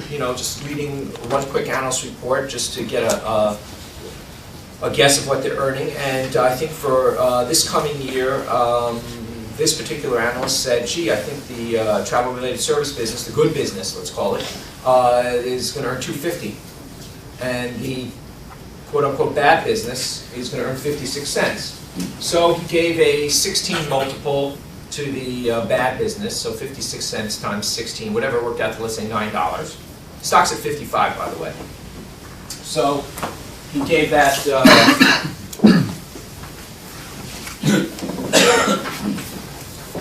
so he said, I'll give that a value of $9, and then he just said, look, the good business is going to earn $2.50. I'm giving that a 20 multiple, that's 50. So I think the thing broke it up is worth around $59. Okay, and the stock's at 55. So in one sense you can say that's not great. And in answer to Adam's question, well, when would you look at this? In this particular case, I think now's the time to look at this. Number one, I see opportunities in both areas, okay? Believe it or not, and so this is let's just call this a PE of 20, and I don't know if it's good, but I'm just telling you, when I read the paper, what do I see? And give you an idea. I don't know if any of this comes out to play, and I'm giving you sort of a context to do your work through Wednesday. But basically, this is a 20 PE he's giving to this business. And so my opportunities here, where he's giving us a 16 PE is, and it's earning 56 cents a share, my opportunity in this one is, I think maybe they could earn a lot more than 56 cents on this business. So to stick a multiple on pressed earnings isn't necessarily what this thing could be worth. Yet this isn't really the huge driver in value necessarily, because maybe $9 to 12 or 13 could be very good. $13.50 would be a 50% gain from here. That's good, but on a $55 stock, not the main driver, but something I might, after I do a little work, be willing to own. In other words, I'm willing to own it by paying $55 for the whole thing. Okay? So if I think $9 is probably conservative, then I'm probably thinking that I really am paying $46 for here. So that here I pay $9. If I'm looking at buying the good business for $46, that's earning $2.50. Okay, so maybe it's down to 18 times or whatever it is. Okay, but the point is, I might be willing to hold this anyway, so I might as well buy it now, because in effect I'm buying this business, and maybe I get a free kicker of $2, $3, $4 here, or more, I don't know. So I'm just telling you my thought process. I don't know if this is really how it's going to play out. There's, a million shares or something like that, so I'm not that panicked that I have to figure this out tomorrow. And I'm hoping not that many people think like I'm thinking, and also have $40 billion to put to work in this thing. So I think I'll be all right. So anyway, So I think if I pick a conservative value for this, all right, regardless, if I conclude that $9 is conservative, so what am I doing by paying $55? Now I can actually buy I can buy the parent, you know, the nice, good business parent, because, and I'm just assuming I'm buying at 46, and I can take that as a conservative guess. I don't have to wait till it actually happens, because in effect, I'm buying two things I might want to own. So where I said the opportunity here is in the earnings side, okay? In this one, believe it or not, being a cheap value investor, I think the opportunity may be in the PE side, okay? Because now you're unleashing a great, you know, and I want to really look at that return on equity to see, you know, how high one business is versus the financing business, which might be a large part. You know, in the financing business, you could always, you know, sell that off or whatever and take, you know, get a high return on equity that way. I might want to keep that business, that's not it, but I just want to see what kind of business I own. And perhaps I own a 40 or 50% return on equity business, you know, if I strip out the financial part. I don't really know. And so, I don't know if 18's right. You know, a number of years ago, and we'll probably analyze this later, is one of the best positions I ever took was, you know, because I had looked at Duff & Phelps, which we looked at a year or two. You know, I was sort of awake when Dun & Bradstreet was going to spin off Moody's. And Moody's was a business very similar to Duff & Phelps, which got, you know, 100% plus returns on equity, didn't require any capital spending to grow. And so what we did in that one, and we'll see the analysis, is we said, well, gee, one of the better investments made over the years was Coca-Cola. And so why don't we compare this, you know, adjust for interest rates, this, that, the other thing. Let's compare when Buffett paid for Coca-Cola, and I was around at that time being old. I remember thinking, you know, gee, he's paying a lot for that. You know, I think at the time it was 14 times earnings or something like that. And I said, gee, he's paying a lot for that thing, and I wonder what he sees. You know. Anyway, you know, that thing grew at huge rates of return over a long period of time after that. And so we would conclude that was really an excellent thing to do at that time, and even though it seemed like a relatively high multiple. So when we compared Moody's to Coca-Cola, there was no comparison. Moody's was actually a much, much better business. Because where Coke had to reinvest, to get their growth, they had to reinvest 20% of their earnings back into the business. Moody's had to reinvest zero. Okay, so you could get the same growth, let's say, and possibly even more growth, for no reinvestment. So actually, Moody's dollars were actually worth more earnings than Coke dollars were, because Coke dollars, to get their growth, you only had 80 cents on the dollar left after you got your growth. With Moody's, you got to keep the full dollar. So anyway, that just gives you an idea of why I might pay a lot for a good business, or a higher multiple than you might imagine, you know, something that gets a high return on capital. And so if this is truly growing 12 to 15% a year, I'll take you in a second, then, you know, I can project out 3-4 years, what will this thing be earning, if I believe that story after I get done analyzing things.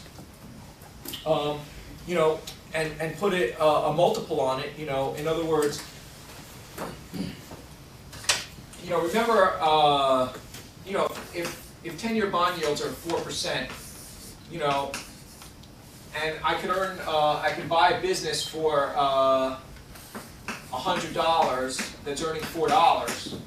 Okay, then we're both getting a 4% return, except this one may be growing.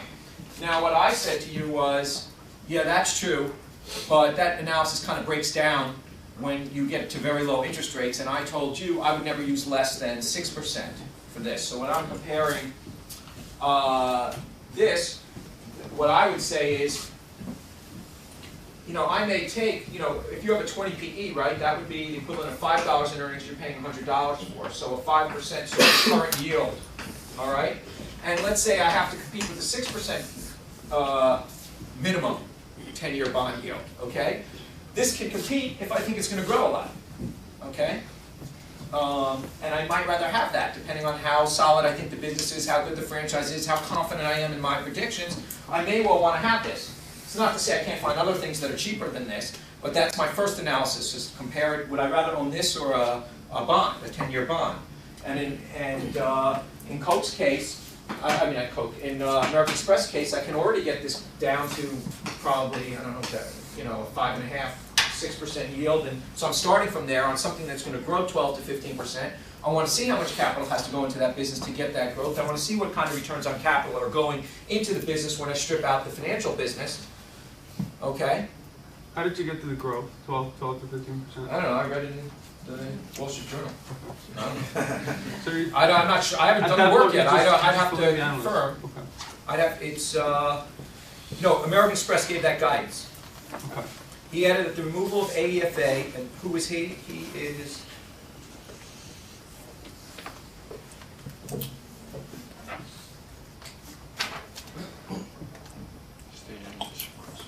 I don't know, but it came from the company. Because, yeah, but it says the high end of its earnings target of 12 to 15%. So the company put out an earnings target of 12 to 15%. And so he's saying maybe, you know, at the high end, I guess he's 15. I don't know if that's right or anything. But I'm just telling you the formulation of a thesis is what I'm saying from reading this one article, okay, and then getting one report just to see how the breakdown of the earnings are. I'm just telling you, okay, here's the start of my thesis. All right, now I got to see if any of this is right and how it works and how I pick it apart and how I'm not just taking the numbers they gave me and how I want to break down the numbers to see how they got there. You know, what's a good business, what's a bad business, or whatever.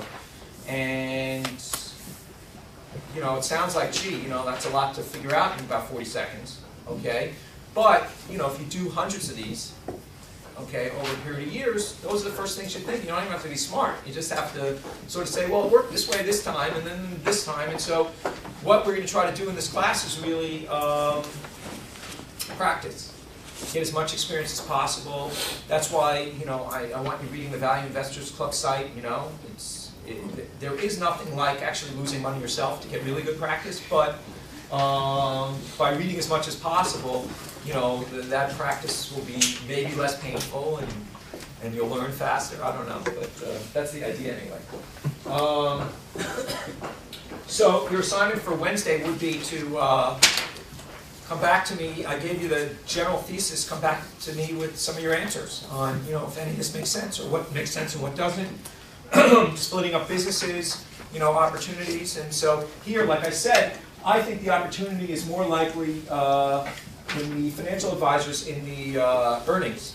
And I think here, you know, if you're going to be using 12 to 15% growth in earnings, or if that turns out to be true,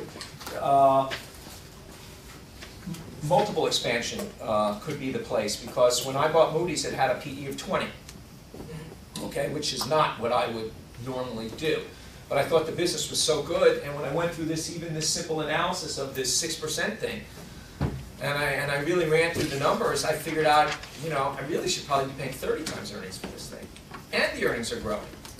You know, so if those earnings are growing 15% a year, and you should get multiple expansion of 50%. Not that I would pay 30 times, hopefully I'll find something cheaper, but fair price was that. And there are a lot of people with billions of dollars who will think that's a good deal, especially when their alternatives aren't, you know, that great. So I'm not saying, oh, I'm going to run out and pay 30 times earnings for a lot of businesses, but I might even, in an extreme circumstances, and frankly, I've never found a better business than Moody's so far. Okay, I haven't. And so that would be the top of what I'd be looking at, but still, in that particular case, I looked at that. Now, American Express, I think, is potentially a really, really great business. I don't think it's Moody's, but I don't know yet. I don't know. I mean, I know it's not Moody's, but I don't know how good it is. I don't know if that I don't know what that 28 to 30% means right now. I know it's very good. It's just a question of how good. I don't know if that's really 40 or 50 in the businesses I care about, you know, rather than the financing business where it's not. How do you think about the multiples in terms of whether it's worth 17 times or 21 times or? Pretty much like I discussed right here. Just inverse 6% is a 16.66 PE, let's say, assuming no leverage. You know, Right. I generally think in pre-tax multiples because I'm looking at EBIT, but translated into a non-leveraged firm, everything else, you would say 6% EPS. You know, 6% yield. So that would be the equivalent of earning, you know, on a $100 stock, $6 a share, and you're paying 16.66. Yet, is that $6 growing? how confident I am that it's growing. You know, how long do I think it's growing? How good is that franchise? How long lasting is it? And then I compare it to this. Then I compare it to my other alternatives. But the first thing I'll do is compare it to this to try to come up with what I think is a fair multiple. Now, the beautiful thing about being a value investor combined with trying to value businesses is most businesses I can't figure that out. I just can't. So I'll skip those. So that's number one. Number two, when I can't figure it out and think I have a pretty good view, I'm only going to do it when I have so much room. You know, I think it's worth $10 and I can buy it for 5 or 6. Or it's going to be worth $10 in 2 years and I can buy it for 5 or 6 now. Something like that. I think, and if I'm wrong, so I kind of break even is the way I look at it. So I don't measure risk by volatility. I'll measure risk by, you know, how much money I'm going to lose. Okay, and how confident I am that I'm not going to lose money, even if these 10 things go wrong, or I'm wrong about these 6 things, or whatever it might be. I'll measure it by, you know, am I going to lose money? And so, you know, it's like flipping a coin, saying, you know, $5 if it's heads, and I don't lose anything if it's tails. You know, you flip that coin a lot, right? So that's what I'm trying to set up in my investments. You mentioned adjusting for interest rates when you're comparing Coke to Moody's to compare the valuations. Yep. How did you go about that? Well, what I said was that we were going to discuss that in a later class. Oh, sorry. So, and it's not a science, even though it, you know, mathematically could be. I took broad brushstrokes to answer that question. It seems in the book that when you discuss a situation like this, that You paid attention to that book? it was a good read. I'm a writer. I like to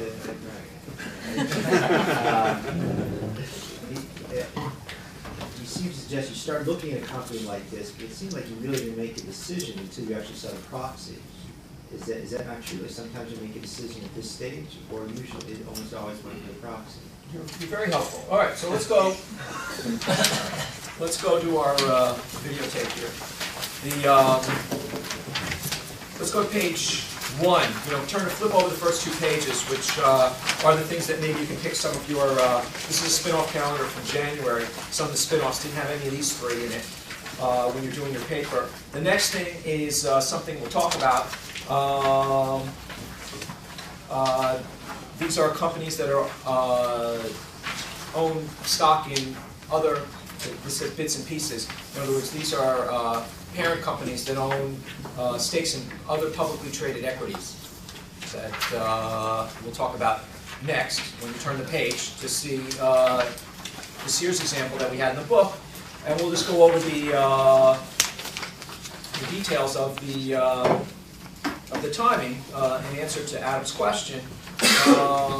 The first announcement of the Sears, you know, similar to what we've just read in the paper in the last 3 days, big companies, everyone's looking.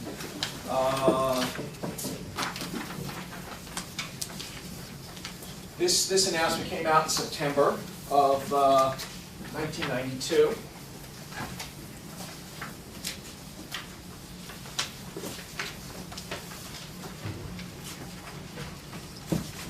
Okay, and it says, basically, this came out September 29th, and what he said is, what we're going to do is sell, we own, Sears at that time had 2 big subsidiaries. One was Dean Witter, and the Discover card included in that division. And the other big division they had was Allstate, in addition to the retailer that everyone knows about. So on September 29th, they announced that we're going to sell 20% stake in our Dean Witter to the public. Why would they sell 20% rather than just spin it off? Get a valuation. Pardon me? Get a value. Why do they care about evaluation? They're spinning it off. There's what they said they're going to do with Dean Witter is they're going to spin off. They're going to sell 20% of Dean Witter and then they're going to spin off the other 80% of Dean Witter. All right. So they owned 100% of Dean Witter Discover. What they said they're going to do is they're going to sell 20% to the public, and they're going to spin off the other 80% shares that they own. Okay. So one of the answers was, well, they want to establish a value for the spin-off, but if you're spinning off the whole thing, what do you care? The shareholders are getting it all. Is there another reason why you would sell 20% first? tax related something? No, but it's tax related in this sense. You can't sell more than 20% and still have a tax-free spin-off, okay, and collect. I think the general rule is that if you own 80% of something, you can tap their cash flow without, an extra tax step, okay? And so you would sell more than 20% if you were going to keep 80%. But why would you sell 20%? Maybe if you want to buy something in the open market, like your shareholders. You're pretty crafty, but no. Just to get the cash. There you go. You want money. When you spin off something, usually managers, the reason they keep buying stuff is because they want to expand their domain. The reason you're spinning off stuff generally is because it didn't work out, or you're not getting the value in the stock market, or something's not going right. And so that's kind of a painful thing to do, to get rid of assets that you are under control on. You don't stay chairman and CEO of both. You have to pick one, and now your domain is considerably smaller. You might want to get rid of it, but keep some of the cash, value of it. So if you sell 20%, you get that cash. So rather than just giving it straight to the shareholders, instead of giving it to the shareholders, you take back 20% cash. So that's just one reason why you would do it, to get rid of it, but keep some of it. Some of the value from it. So they announced that they were going to do that. They were going to first sell 20% to the public in a public offering, and then a few months later they were going to spin off the other 80%. So you're going to get the whole value for that. And then also they announced that they're going to sell 20% of Allstate to the public, but they're going to keep the other 80%. Now. Having been in the business for a while, when they're doing this and they're selling 20% of Dean Witter, and then they're going to spin off the other 80%, and then they announce, well, we're going to sell 20% of Allstate Insurance, and then they say, Sears said it will continue to own 80% or more of Allstate and has no intention of disposing of this interest. That means that they're going to dispose of that interest. Okay? Because there's no other logic to that move. I mean, once you sort of can't be half pregnant here. They get. So, and that you can only get really from hanging out for a while and reading corporate speak. Okay. What it says is we're going to try to hold on to this, but there's no way that's happening. So, okay. One question. Just what about some of the internet spin-offs, like Barnes & Noble spinning off BarnesandNoble.com, and then eventually they did hang on to their stake and bring it back in. I mean, do you see that some companies do that, or just trying to take advantage of, market right? That particular activities? was an interesting situation where they BarnesandNoble.com, even though it wasn't making any money and losing money, they could do a public offering and sell 20%, right, at some ridiculous internet price at the time. So they took advantage of that. But I think because for strategic reasons, in other words, Sears is a department store, Allstate's an insurance company, Dean Witter, Discover is a brokerage firm, credit card company, and so there's no strategic reason to hold on to it. In that particular case, a lot of reasons. One, to take advantage of the internet bubble, and two, you can imagine that there's a strategic reason for a bricks and mortar bookseller to hold on to their internet bookseller. So I think there was a strategic reason on both ends why they sold off the piece and why they kept control of it at that time. So. One question. This may be asking you to read too much into this, but they have no problem admitting they're going to spin off Dean Witter. Why, or what's their incentive to say that we have no intention of ever selling? Oh, because they don't want to. They don't want to, but they probably will. just going to have to. Yeah, I'm just reading. Yeah. I suppose if they get the value out of the stock, there'd be incredible pressure. In those days, being from Sears was a euphemism for being a loser. I mean, basically, they're really the worst of the worst. So under pressure, they do this, and they're not going to be able to hang on to as much as they want to hold those assets. I did not think at that time. I assumed that I was eventually going to get that. I may have to wait around for a couple of years, but since my horizon is, 3 years, No problem. Now, I did not, to let you know, when this came out, I didn't do anything. Okay? This came out in September 92. So now, you move to April 93. Me still asleep at the switch, even though I've been doing this for 10, 12 years already at this time. Still asleep at the switch. And we see that there's an article in Chicago Sun-Times, but every other paper, that they're getting ready to, let's see. I guess they did the public offering of Dean Witter. And now already, so I missed that again, and now they're getting ready to spin off the other 80%. And what you get is, for every share of Sears you own, if you're a shareholder of Sears, you'll be getting 0.4 shares of Dean Witter. So if Dean Witter is at 35, and you get 0.4 shares, you're going to get roughly $14 for every share of Sears that you own. Since Sears at that time was at $53, you could quickly do the analysis, is that you could either short the Dean Witter that was out there and create the rest of whatever Sears was for $39, or you could just wait for your distribution and sell it off when you're done, and take the risk where Dean Witter moves in the interim before you get it, and get roughly $14. Not exactly $14, but so yes. To do that math again. Sure. If you own one share of Sears, okay, and Sears had, I think at the time, let's just call it 440 million shares outstanding, okay? Sears, let's just say, because I don't know the exact number, owned 176. So let's say they owned 176 million shares of Dean Witter. Okay, they spun off 20%. The 80% share of Dean Witter was 176 million shares of Dean Witter. Okay, that's what Sears owns.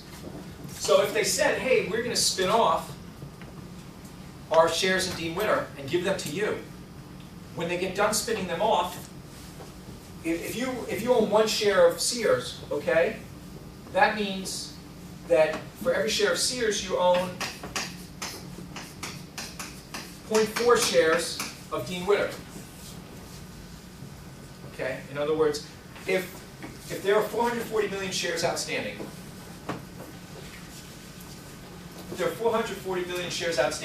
and you're going to get 176 million, they're going to distribute 176 million shares of Dean Witter, that works out to each share of Sears is going to be getting, each owner of a share of Sears is going to get 0.4 shares of Dean Witter. And then what you'll own, now Sears was trading at 53, 0.4 shares of Dean Witter is 0.4 times 35, or wherever it was, is $14.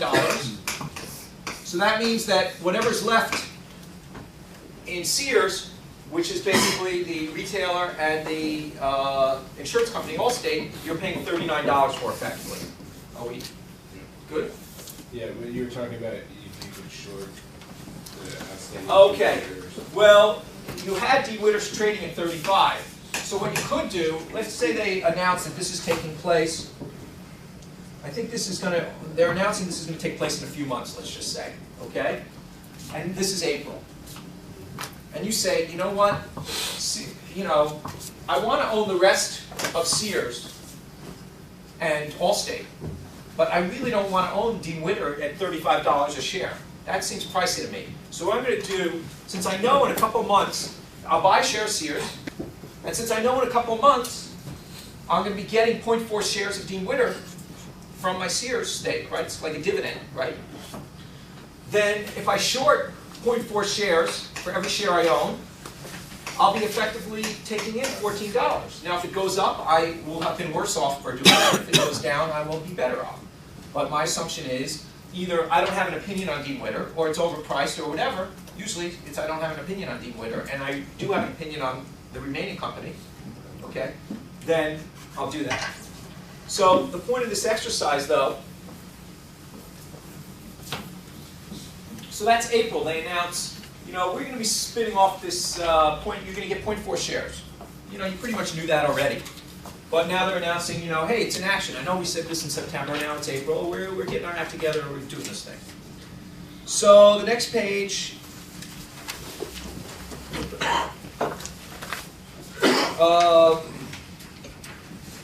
Is when they fess up to the fact that not only are they going to, page 4 I guess this is, they've already made the decision to, the headline is Allstate offering scheduled for early June, Goldman, all right? So Goldman Sachs is doing the offering for Allstate, and they're going to sell 78 million shares of Allstate, okay? You know, I think I got my numbers wrong, but anyway, they're going to sell 78 million shares of Allstate. They tell you the range that they're expecting, not that that's guaranteed in any way, because this is just May, 24 to 27. Upon completion of the offering, Sears will indirectly own about 82.1% of the outstanding common stock. Now, they also announced at this time that they're going to spin off the rest of Allstate also. Okay? So they fessed up to what they didn't want to do in September, and they're going to go do that. So now what happens in June, oh, by the way, I still haven't bought the stock yet. Okay? I haven't even looked at this situation. Okay? So I'm going to lose it. Okay, so now, Allstate.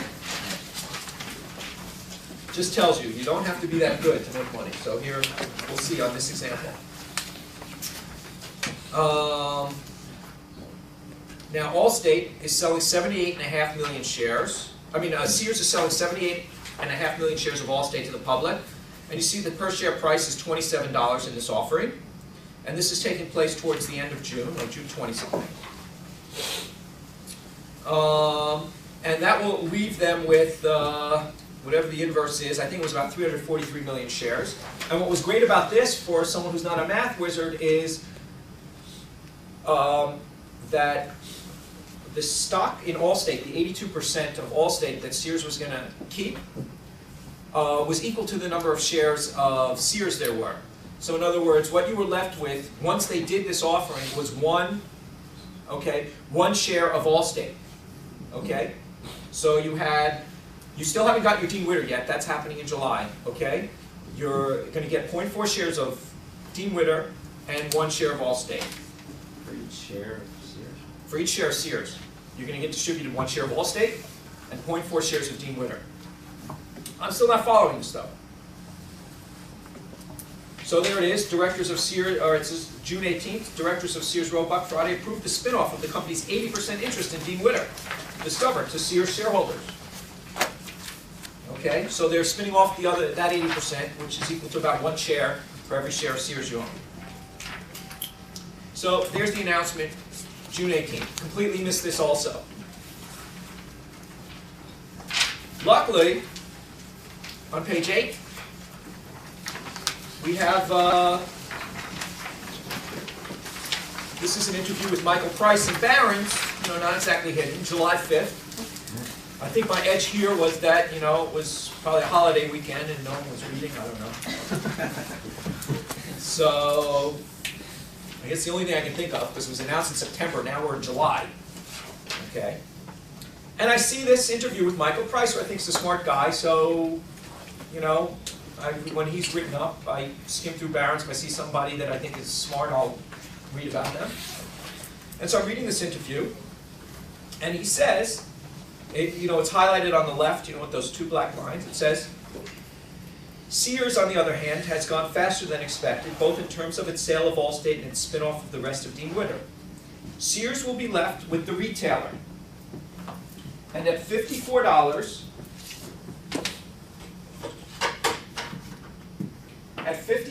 a share, it includes 1 share of Allstate, which is at 28, all right? Because Goldman Sachs did the offering, stock's now selling at 28. So he's saying Sears is at $54. Now he's saying, gee, for that $54, that includes 1 share of Allstate, which is worth $28 a share. Following that, right? Makes it pretty clear. So that leaves $26. Then you get 0.4 shares of Dean Witter, which is worth $15. So whatever Dean Witter's at that time, probably 37 or whatever the number has to be $15. So 0.4 shares of Dean Witter, you're about to get $15. So that adds up to $43. That leaves $10 or $11.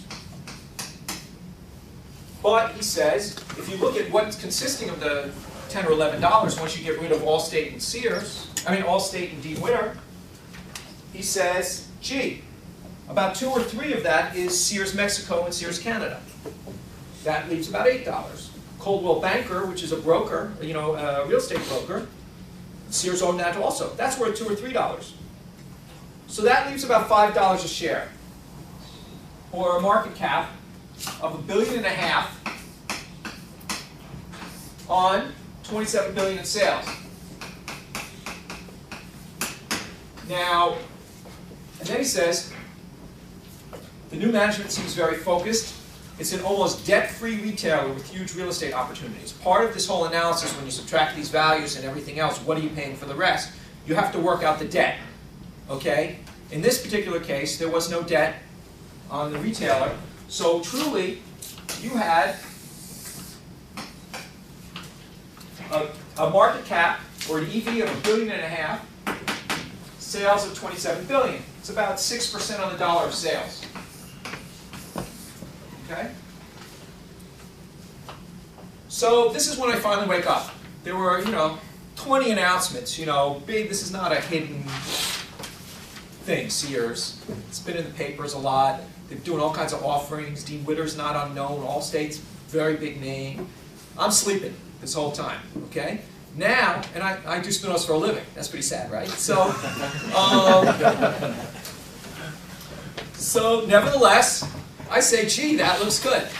So, and unbelievably, I guess I'm the only one who reads about my price in Barron's, because what I was able to do after reading this was, if you turn to page 10, I guess you don't have a little circle, I took out an S&P tear sheet. We used to use these before computers, or the internet, or whatever.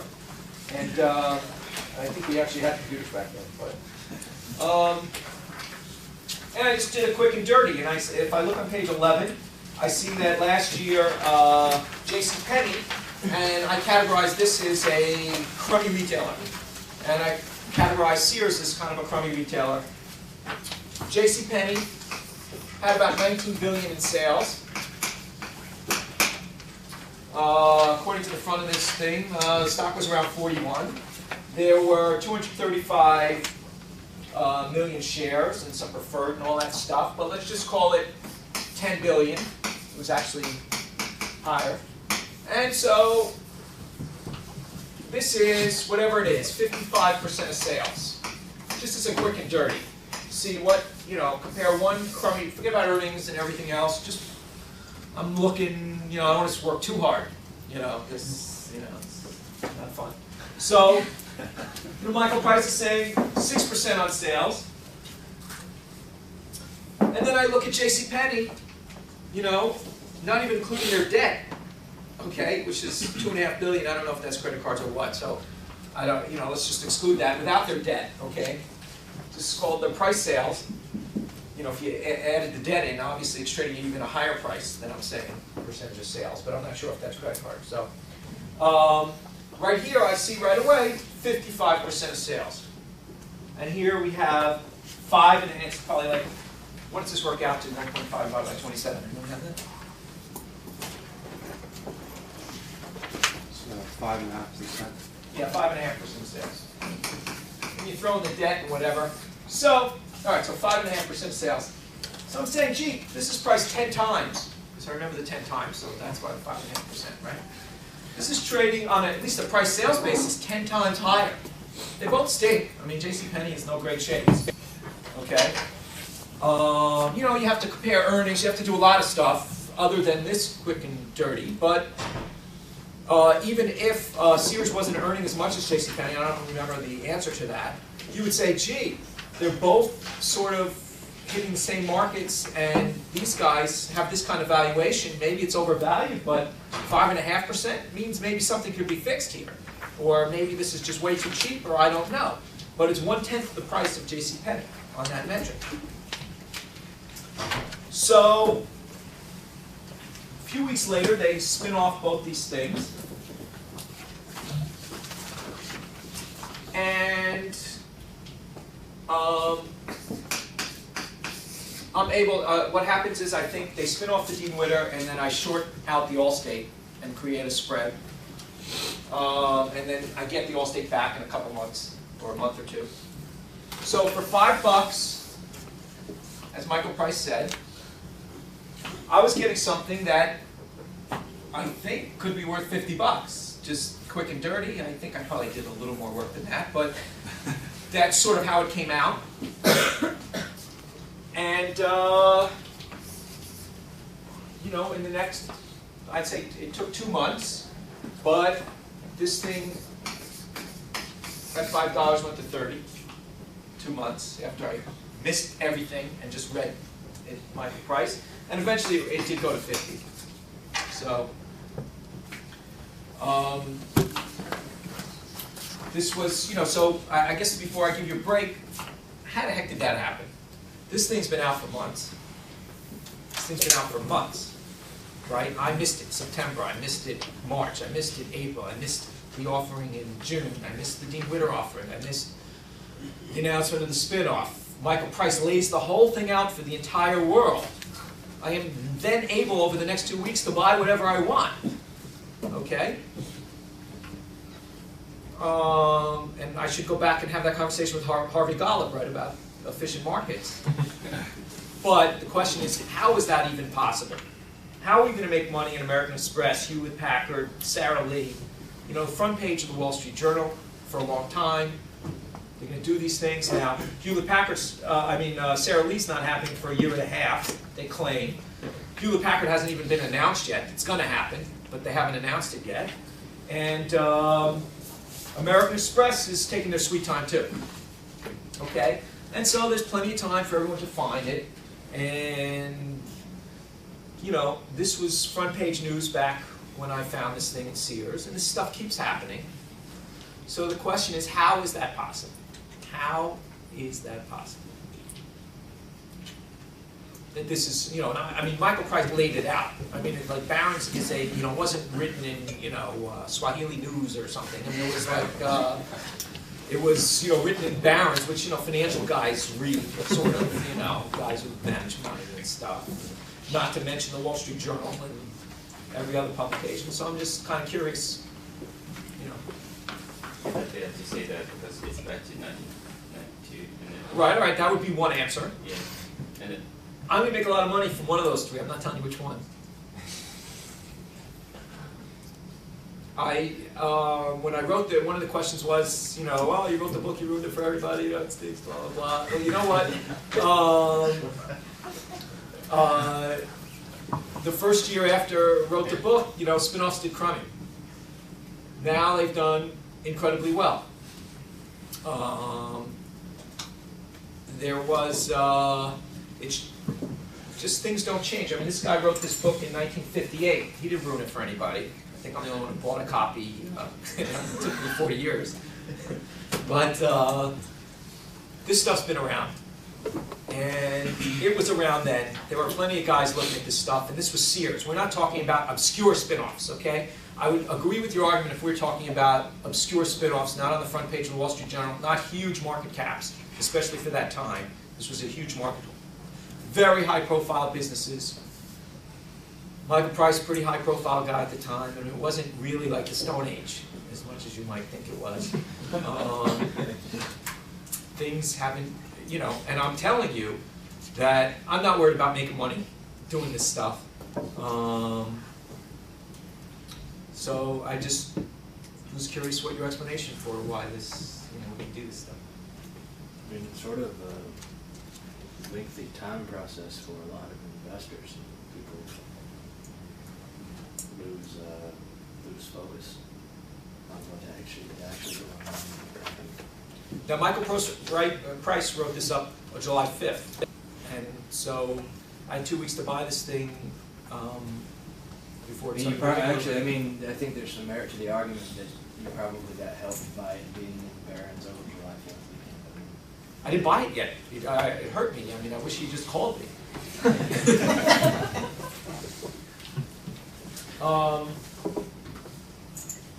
But I'm making it sound too stupidly easy, right?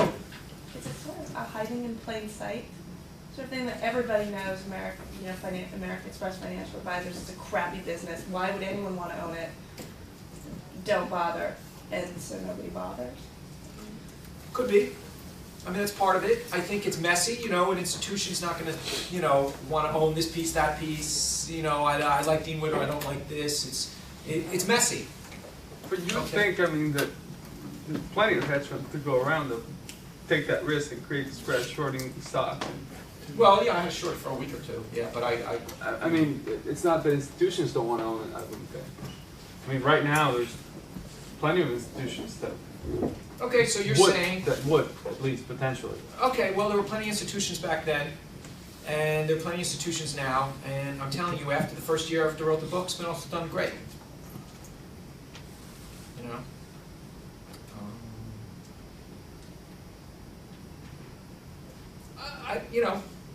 Isn't it good though? How did the other two spun-off companies fare? Because maybe it's just difficult to value the three together. Well, I answer this a lot in the class. I don't know and I don't care. I created this thing for $5 and it went to 30 in 2 months, so that was good. But they both actually, to my knowledge, didn't cave in any way. It wasn't like some Palm 3 comp thing that had a short window or something like that. This was really oh, by the way, I wrote the book. I did Palm 3 comp, and I created, I did the same thing. I bought Palm and I shorted, I bought 3 com and I shorted Palm. And I was able to own the rest of 3 com for negative $23, which I thought was a good deal. They paid me $23 to take the rest. I thought that was really good. So that wasn't that long ago, but that was really, inexplicable. Well, I clearly can't explain it. So anyway, bottom line is, this stuff happens, okay? This is a particularly blatant one, but these are blatant ones too, and there's going to be a lot of money to be made, and I tried to help you in the beginning say, well, everyone's not going to really be looking at it that way. Where's my opportunity here, where's my opportunity there? And if you own 30, 40, 50 stocks, you're not going to spend a lot of time really analyzing the messy ones and this and that. There are plenty of hedge funds out there, but they're all subject to the same, biases and they do what their friend's doing or whatever it is. They don't, it is somewhat hiding in plain sight. It is that it's complicated. It is that perhaps you have to think about it in a little different way, and we have to practice that. And I'm better at it than I was 20 years ago, and I've seen a lot of things, and experience is good. But Michael Price, laid it out for me. I even missed it, or was too lazy to look at it, or whatever it might be. And here, a very easy one. And despite what anyone tells you, obviously I'm showing you one of the better ones, but this stuff's out there. And just, last 3 days, tons of fodder for this kind of analysis. And there are different times to get in. There's plenty of time to get in. Sometimes you should get in early because the split up is a good thing, and you have to analyze that quickly. So I would look at this and say, you know what I really want to own, if you're kind of screwed, if you wanted to own, I took it off the board, but if you want to own American Express Financial Advisors, and it's the $9 piece of the $55 stock, you got to wait, because you don't want to take on that big $46 thing that you can't hedge out in exchange to get the $9 thing, bless you, that you think is cheap. But, like I said, I might be interested in the main business. Don't know yet, you're going to tell me on Wednesday, but I might be interested in the main business. And if I think that $9 is pretty conservative for the other one, I may be able to play right now. Okay, I may be able to buy this thing right now at $55 because I'm not taking on that huge elephant with me. I'm actually buying a piece of something that may be cheap, and I don't really think it's expensive. I don't know if that's the case, Steve. I just wanted to understand your trading strategy. You bought after Dean Witter was dispersed, or I bought, I think, a week before it was dispersed. I shorted it out, but you didn't have to. So, you know, in this particular case, let me explain something. You short it once it's out. No, I shorted it the week before it was spun off and covered my short within a week. However, you didn't have to do any of that fancy stuff. Because number one, if you looked at Allstate, and Dean Witter you're getting in a week, Allstate you're getting in a month or two. Now Allstate was a very stodgy insurance company, not trading at particularly high value. Okay? In other words, it was a very average to low price at that time. It was trading. It was trading in line with all the other guys. I didn't think it was expensive. There was really no reason to hedge it other than this was so good. I wanted to buy so much that I didn't really want to take the Allstate risk with it. But just a regular shareholder could be like the American Express. And to me, it was like, look, I'm willing to buy American Express now if I like if I like the travel-related service business, because the good business, because that's a big chunk. And as long as I feel pretty good that that $9 is going to be worth 8 or 10, then that's not going to be the driver of whether I want to own this. And I wouldn't even short any. If I could short out the 20% that's trading, I wouldn't. So you borrowed one Allstate and 0.4 of Dean Witter, and you bought Sears. And then I got the 0.4 Dean Witter back in 1 week. And then I got the Allstate back in 2 months. And actually, what I did was, so that we could buy a lot, which was something that was less available then, I did a derivative trade where I just laid out the $5 and, you know, was long and assumed that the two. So I just literally invested $5 in this thing. I guess that's where I was getting at, because I mean, what was the rationale if one you were going to get in a week, the other one you were going to get in 2 months? Well, I just only buy the Sears. I just wanted to know why you. Why? Because I did not think if I was long Sears and short Allstate that I was really taking any risk, since I'm getting my Allstate shares. I'm taking the 2 months risk as it, you know, not even risk, but just 2 months till I got the shares to cover my short. So I wanted to buy a lot, and I didn't have enough money. So I wanted to just lay out my $5 rather than, you know, 33, even though I didn't, you know, even though I thought there was 30, 40 bucks a room in this thing. So as an individual investor, you still could have, you know, taken huge advantage of this thing. You mentioned that you shorted the Allstate and the Dean Witter before their public offering. No, not before their public offering. Before they was 80% was spun off. After their public offering. So you still can borrow the stocks. Yeah, there were hundreds and hundreds of millions of shares outstanding. Okay, so that was not tight. That was not tight. What percent of your portfolio are you putting in a position like this when you say, well, this is a big upside? Yeah. We'll talk about portfolio management. I'm on the. You only have a few positions, so obviously. It's yeah, I'm on the scale. I'm on the extreme scale of, gee, I can make 10 times my money. How much should I put in here? And it, you know, whatever model you throw that into, it's like a lot, right? You want to put a big percentage of your portfolio in there. So I don't remember the specific amount, but it was, you know, huge. Anyway, I'll give you, come back in, you know, 10 after, and I'll let you go.